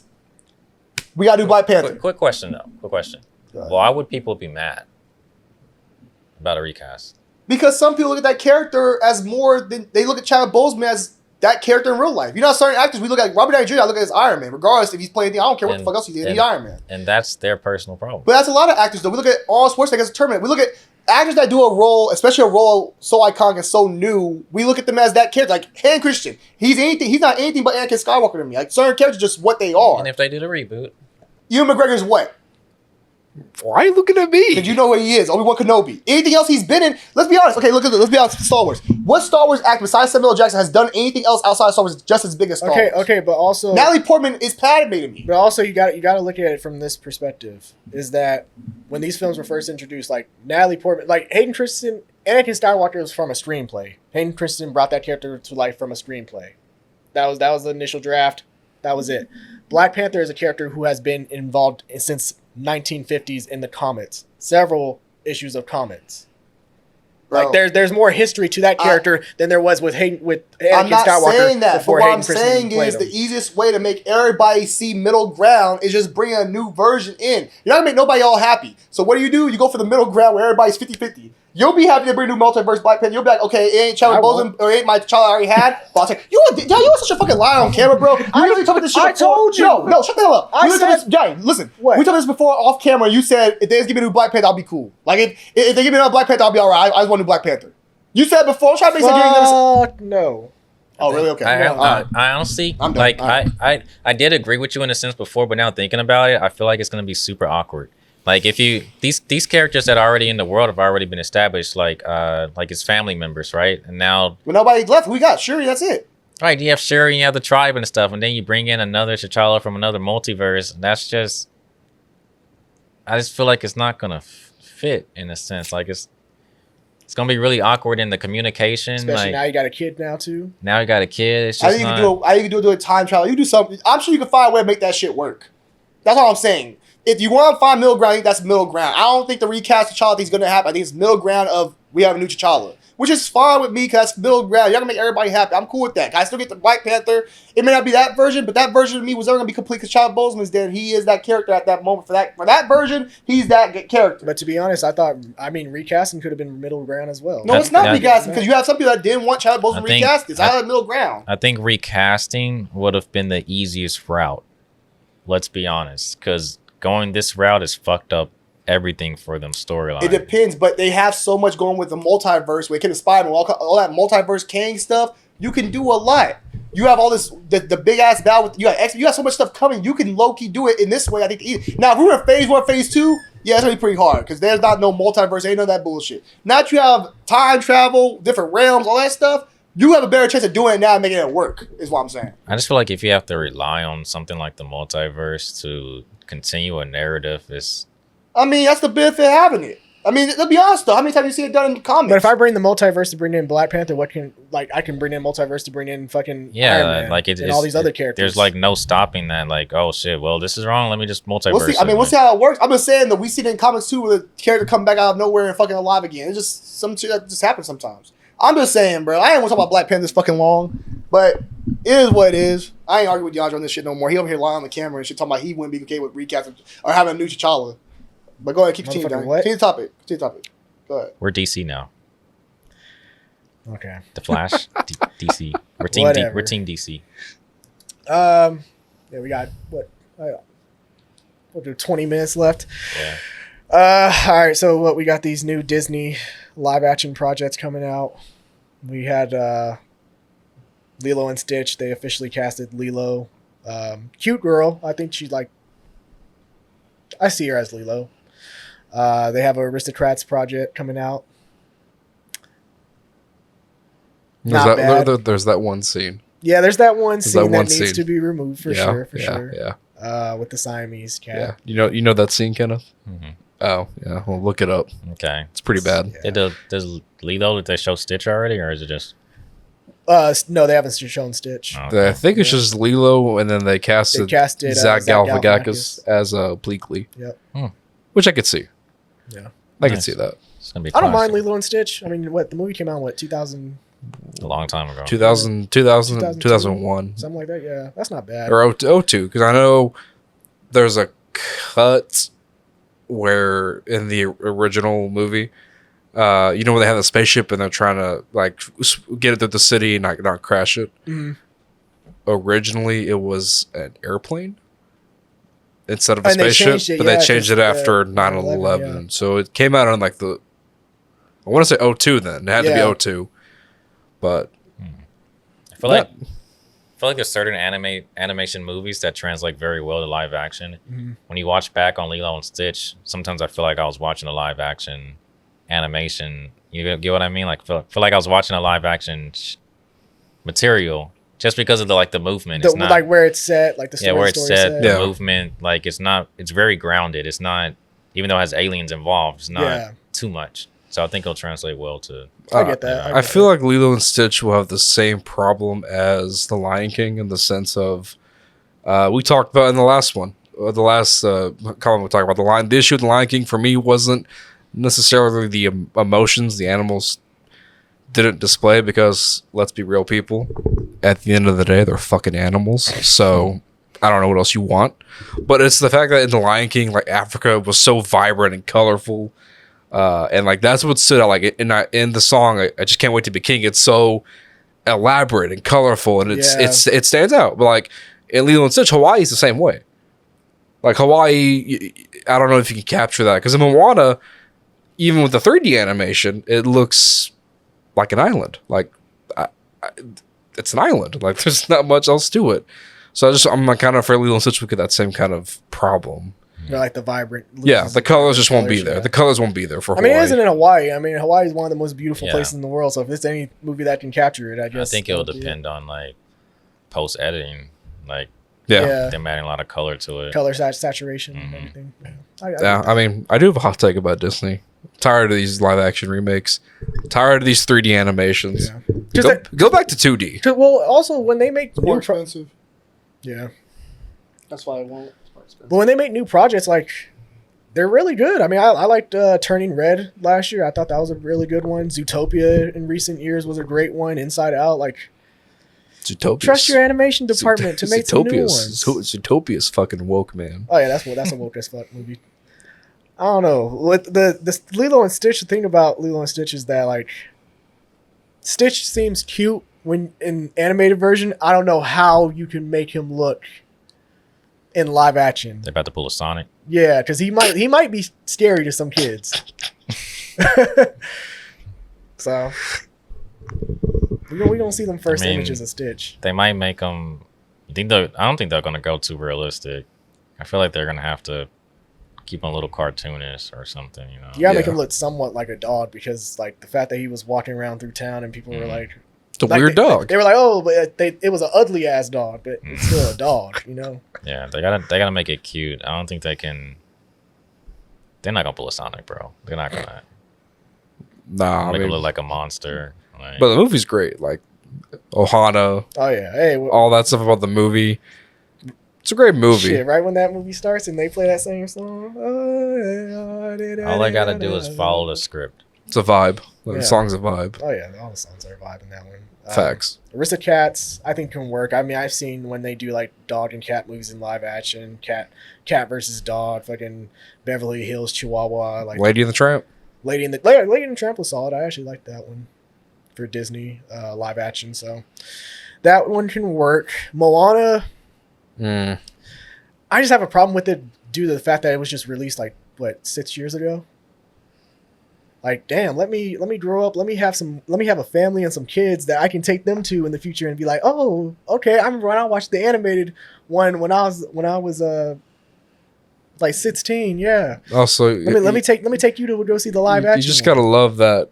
Of course, it was Dwayne Johnson who just randomly comes out with the video to post, going about, "Hey, Moana, it's gonna happen. Like you're saying the same. I'm Maui." The same green screen as Black Adam, like in front. The hierarchy of Disney is Yeah. it's just why do Moana need a live action remake right now? Yeah. There are other movies you could have done. Yes, I will fight Superman in Moana. I don't know. I just feel like with Disney live actions, like if you're gonna do some live action, do the older shit that we haven't seen in a while. Like do the Black Cauldron, do Treasure Planet. Treasure Planet. Treasure Planet live action would be a would be really dope. good one. Do Atlantis. You know, The Rescuers. They're just looking at the money that it made. That's it. Yeah. I mean, one you could do that I think you could do Oliver and Company. Strictly because it's New York, so like the whole color thing isn't necessarily an issue. Mm-hmm. Because it's New York. Yeah. You could do Oliver and Company. It's I like that. I like that one. dog and cat movie. What Yeah. you trying to say about New York? I mean, it's New York. There's nothing magical about New York. There's no colors there. Not like Hawaii or Africa or even like Alaska where Brother Bear was, takes place. It's just New York. Javante doesn't really watch Disney movies like that anymore, so he's kind of quiet. I don't like Lilo and Stitch like that, so I don't know personal opinion on that one, and I don't care for live actions for Disney, so I don't have a real opinion about it. Okay. So you have some Disney hate in you after all. No, I don't Disney. I never like Lilo and Stitch like that. I never watched that. And live action, I didn't like Lion King. I don't like Beauty. I don't like none of the live action stuff. If I want to watch some of the class, I don't watch that much Disney anyway no more. Javante, Animated, give but me if I did, I'll watch the old stuff. I was watching cartoons. give me your top 5 Disney movies, Javante. Just give me your 5 favorites. All the companies in there. Probably Disney animated movies. Yeah. Um, So like not probably Pixar. Lion King. Okay. Trying to think, I'll say Black Culture. I like that one a lot. I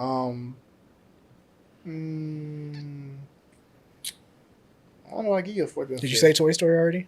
Those doesn't count as Pixar. Disney Pixar. It's Okay. not Disney animated. Or Disney, I don't know. I have to get back to you. On Goofy movie. I like the Goofy movie a lot. Yeah, that's God, slept on. yes. And then I would Goated. say, no order. For my 5th, I'd probably go with. I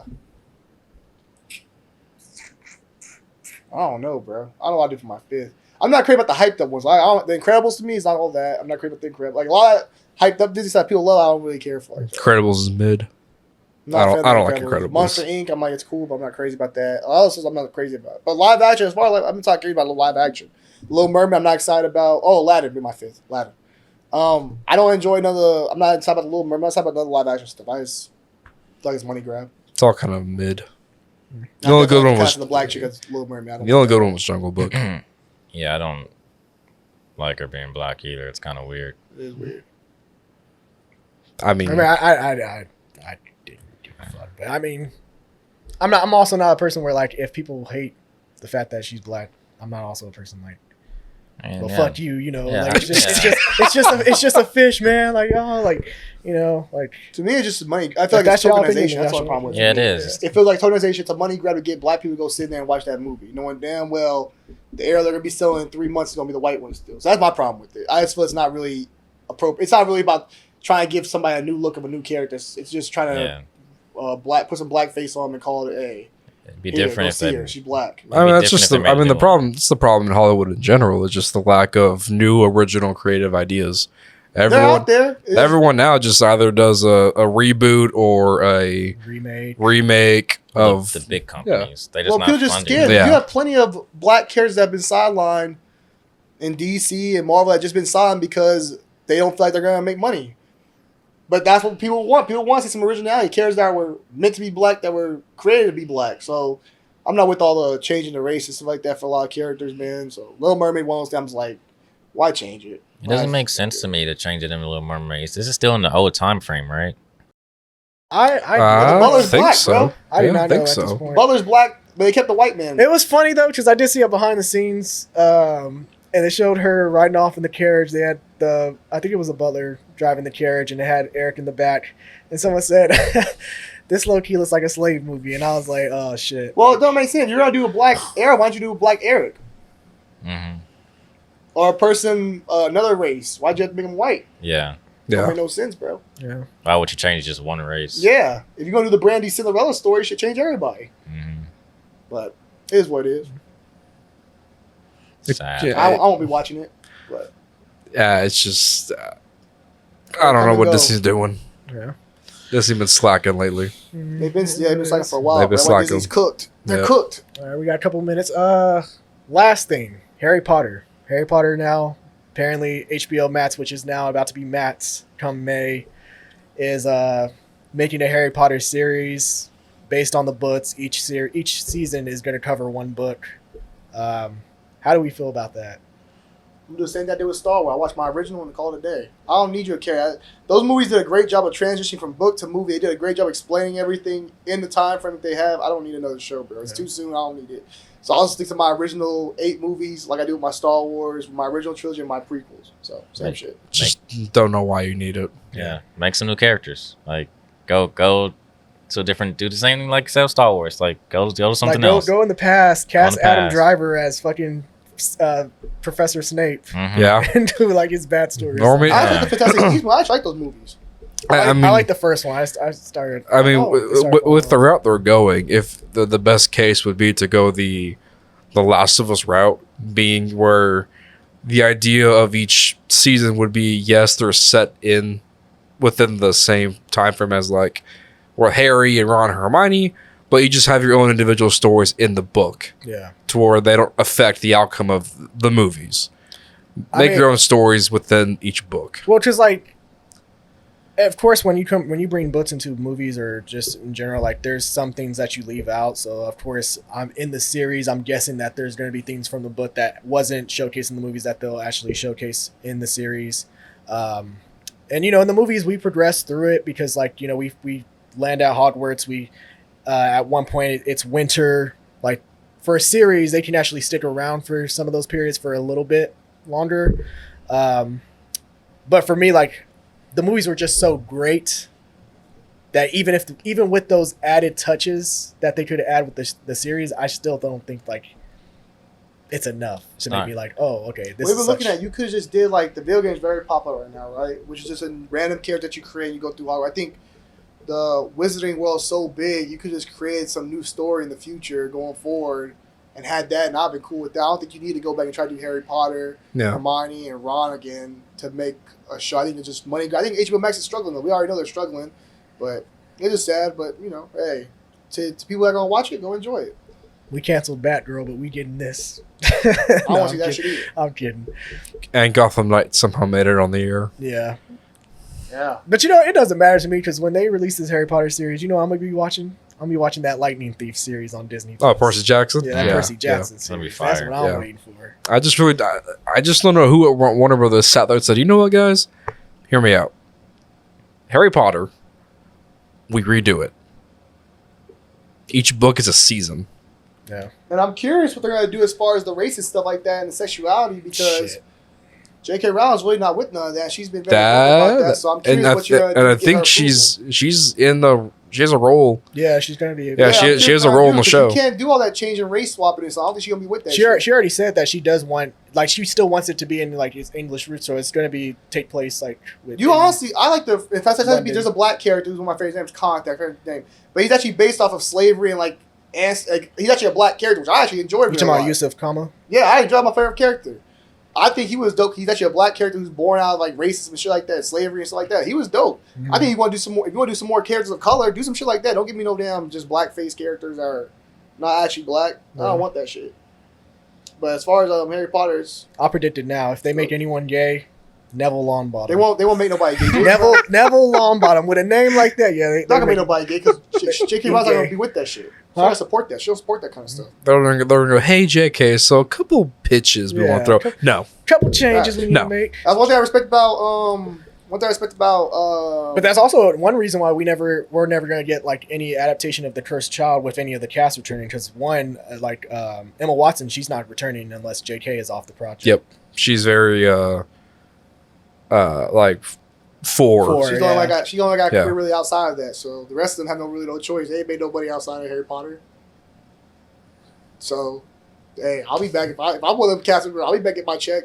If you're Neville Longbottom, you're going to come If back. I'm Daniel Radcliffe, I'm coming back. Shit, what the hell he got else? But he's been outspoken about J.K. too. What so else I has he don't know. done? What else has he made? He hasn't done nothing else that's made him. He's Harry Potter. That's all he is. He was Weird Al. He's Harry Potter. Where he did the Weird He Al. did the Weird He's Harry Potter. He did the Peacock exclusive of the Every Weird time I see Al. his ass- Guns Akimbo. You know what I mean? Every time I see his Where he had ass- the guns. Every time I see his ass, he's Harry Potter. Ron Weasley's Ron Weasley. Actually, I don't know what he's done since He's Harry been Potter. Knock at the cabin, He's yeah. Ron Weasley. Yeah. That's all I see. Ron. Motherfucker's bigger than nah. You ain't bigger than that character. They still cashing in them checks, man. That's what I'm saying. Hey, they told me to come back. I'll come back and do another movie, shit, or do another show. That's money. My views don't matter. I can keep my views to myself. I just come get this check. Yeah. You know what I mean? But See, it could be worse. We could be Harry. We could be like diehard Harry Potter fans. I actually really like Harry Potter. I'm a big fan of Harry Potter, but I just watch the old shit.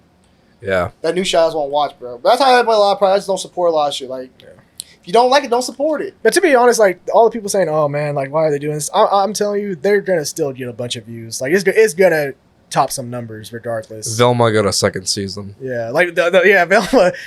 One thing, hate watching, automatically going to get you at the top. Yep, you'll get a second season no matter what. Yeah, that's The, for sure. the brand is powerful enough. Yeah, It's fine. Yeah. And regardless, I mean, now with TikTok and social media and people like wanting, I mean, kind of like what we all do, like reviewing and reviewing shows and giving your opinions on shows. That's clicks for them at the end of the day. That's a stream for them. Yeah. So Sadly, yes. yeah. But it's why we got this trash content we getting. It's why we getting this trash content that shit. I didn't even watch it. I watched 2 minutes of Velma and said, "This ain't it." Nope. Cut it off. And I never went back. I watched the trailer and said this ain't it. Well, the moment I saw the trailer and Norval said, "Yeah, I don't do drugs," I was like, "You're not Shaggy. yeah. That's not my Shaggy." Imposter. I sadly watched the whole season. You did? You want people that support? What the hell are you talking about? Nah. You want people? I know. Well, no, I also put it on in the background because it was already on my HBO. Because I know, because I watched it on HBO. Matt started it. I just want you to know I watched Obi-Wan, but this Yeah, he might be worse. this kid Oh, no, on just- stand. Well, no, I I see it think too he took coming. the crown. Well, no, because I'm thinking like HBO Max. Is there a way where you can remove like your from the continue watching section? Yes. If you just fast forward to the end and don't skip and don't go to the Okay, next well, one. Yeah. Well, I put it on in the background while I was edit. Like because when I edit videos, I put on the most basic shit. Are you just motivating yourself to make better videos than Velma? Is that why you Pretty have much, it on? yeah, Okay, that that's makes it. sense. There you I That's don't know how you fair. put that shit on the background. There Even in you the go. background, I put like Empire Strikes Back or some shit like that if I'm doing something. I'm Nah, not- because if I put on Velma. if I put on Empire Strikes Back, then I focus on watching Empire Strikes Back. Like it catches my attention where I start watching it and I stop doing the video. At the end of the day, he still finished it. Huh? Yeah, you watched that shit. Y'all started it. Y'all watched it I watched too. 2 minutes of that shit. Hey, it doesn't matter. A view I is watched the a view- trailer. Yeah, A view, not a view. 'Cause a I view ain't- is a view. I Damn watched it. 2 minutes and never went back to it. I didn't watch that. I didn't watch the They, season. they It's like- saw your stats. A view is a view. There's certain shows I don't watch. Like even the Batman Harley Quinn, that Harley Quinn show. I don't watch that shit. Oh, you need to watch it. But bro. it's not for me. actually really good. Not saying that doesn't place. That's just not for me. I don't That's a good enjoy that show. kind of Yeah. shit. But that's honestly like I know we keep going on and on. That's what's crazy. Like, it's not even like Marvel or Star Wars or like DC that's really been hyping me up lately. Like it's kind of like the outside shit, like The Boys, Invincible. Like that's some shit that I'm like hyped to see right now. You know, that's crazy to me. It's because it's like I said, Marvel's the best movie I saw this year. It's gonna be the best. It's my number one movie this year. It's different than what we're getting. We're getting a lot of cookie cutter, same type of thing. Splat, pull on the plate. We're getting so much of that. It's starting to get to the point where it all just goes in and that's fast food. It's not really sticks with you. Like Mario, that shit was enjoyable. I'll go watch that shit again. That shit was really enjoyable. I had a great time with that. That's why you're feeling that way, because we're just watching a lot of stuff that's not complete, not truly satisfying us as viewers. We don't feel like we don't feel like they even care if they're putting this shit out. They're just putting out wherever to make some money. So I think all of it all together just makes you like, okay, it's here, but like it doesn't keep my interest. I'm not intrigued to go watch some more of it or keep being a part of it. So you're saying Illumination Studios is now the way to go, Javante. That's what you're Facts. saying. That's Super Mario hit. Sonic hit 2 though. Sonic hit 2 did they thing, but Super Mario hit, bro. That shit was fun. I had a great time. That's my movie of the year. And originally I put Fast and Furious as my movie of the year. Fast and Furious will probably top 5. Fast and Furious does its own thing. It's fun, but Mario's my number one movie this year. Probably call it more in April. Okay. Yeah. Well, that's a great way to end it, Javante. Yeah. Shut the hell up. Okay, so we on that I think I now. should say your ass. Okay. We got a front row seat today, Hey, kid. don't worry. We tabling this discussion for later. We Nah, gonna I ain't gonna continue. say, bro. I'm done with that child shit. I tell you I didn't like talk about that shit in the first place. You gotta start this shit. I tell you I want to talk about that shit in the first place. You brought it up. Shit get me mad. I hate talking about that shit. Hit that bill here. Just go ahead and do what you gotta do. Don't worry, I'll clean it up. I'll shut up. Fix it a post. I'll fix it in post. Fix it a post. Go ahead. But yeah, thank you guys for tuning in, watching, enjoying this CBM talk. Thank you guys, Kenneth, Alec. This ain't the only time that you guys are going to be on here. We're definitely going to be back here for more in the future later on. So, by the way, do you guys want to promote any of your things? Nah, I'm chilling. You got more to say than I do, so go for it. Plug yourself I know you got in. Sour Kids Production. Kenneth, tell us a Yeah. little bit about Sour Kids. I got Sour Kids Productions. You guys can come and we work with you guys as a team. Come and do a show. We help you guys with marketing. The whole shenanigans. We're good Streamers. streamers. We have streamers, Twitch streamers. One streamer right now, she's doing a subathon. She got over 1,000 subs in like her first 30 minutes. So we're very proud of her. What's she play? She plays everything, like a bunch of shooter games, like Apex and Nice. other games. Yeah. Shout out to her. Yeah. But yeah, shout out to her. Her name is Indy Inderis. Check her out. She's a VTuber. Pretty cool. We got Hannah and Kaylee. Hannah's gonna be on a show soon with the canceled show. And Kaylee TV. Check her out too. She's awesome. Yeah. That's pretty much it. Sour Kids Productions. Check us out. SourKidsProd.com, SourKidsProductions.com. Let us know if you want to work. Man, look at I love you. it. Look at you. Alec, Final Drive. Want to promote that? We're back at it, boys. We know, a little 2-week, 3-week hiatus. Didn't have a car for a while due to a car crash. Not my fault, but we're here. We're alive. That's all that matters. So we'll be back at it tomorrow, bringing the latest and greatest in the NFL. A little NBA playoff talk as well, with the playoffs heating up as Not well. for you though. Huh? Not for you. Your team's going home. He'll be there soon. I don't know you love. He'll be there come Friday. Shit. Go ahead, King. I don't know if I can go on, Javante. That just broke my spirit. He'll be No. working with you on Saturday or No. Friday. I'm good. No, we got but Garrett it's always fun. Obviously, these two are on with me as well as a mixture of other guys: Makai, Tony, Nicholas. Kenneth is normally behind the computer, making sure we stay on track, which usually goes well. But no, it's super fun. Glad to get back at it with the boys and grind for some subs. And you can check us out on YouTube at The Final Drive. We're going to get the TikTok game back up as well with some fun lists and debates. And I think that's really it. So just excited to get back at it with the boys. Awesome. So with that, signing off from Dre and Jay, I'm DeAndre. Hey, appreciate you having on Sour Kids Production. Appreciate being on. Great studio, great vibe, great people, great conversation. Got a little heated at times, but great conversation overall. Try to be authentic and true to ourselves and stuff like that. So glad to be on for another CBM talk, and glad to have you guys on. It was great having a conversation with y'all, different opinions. My name is Javante. This is Dre and Jay. Peace.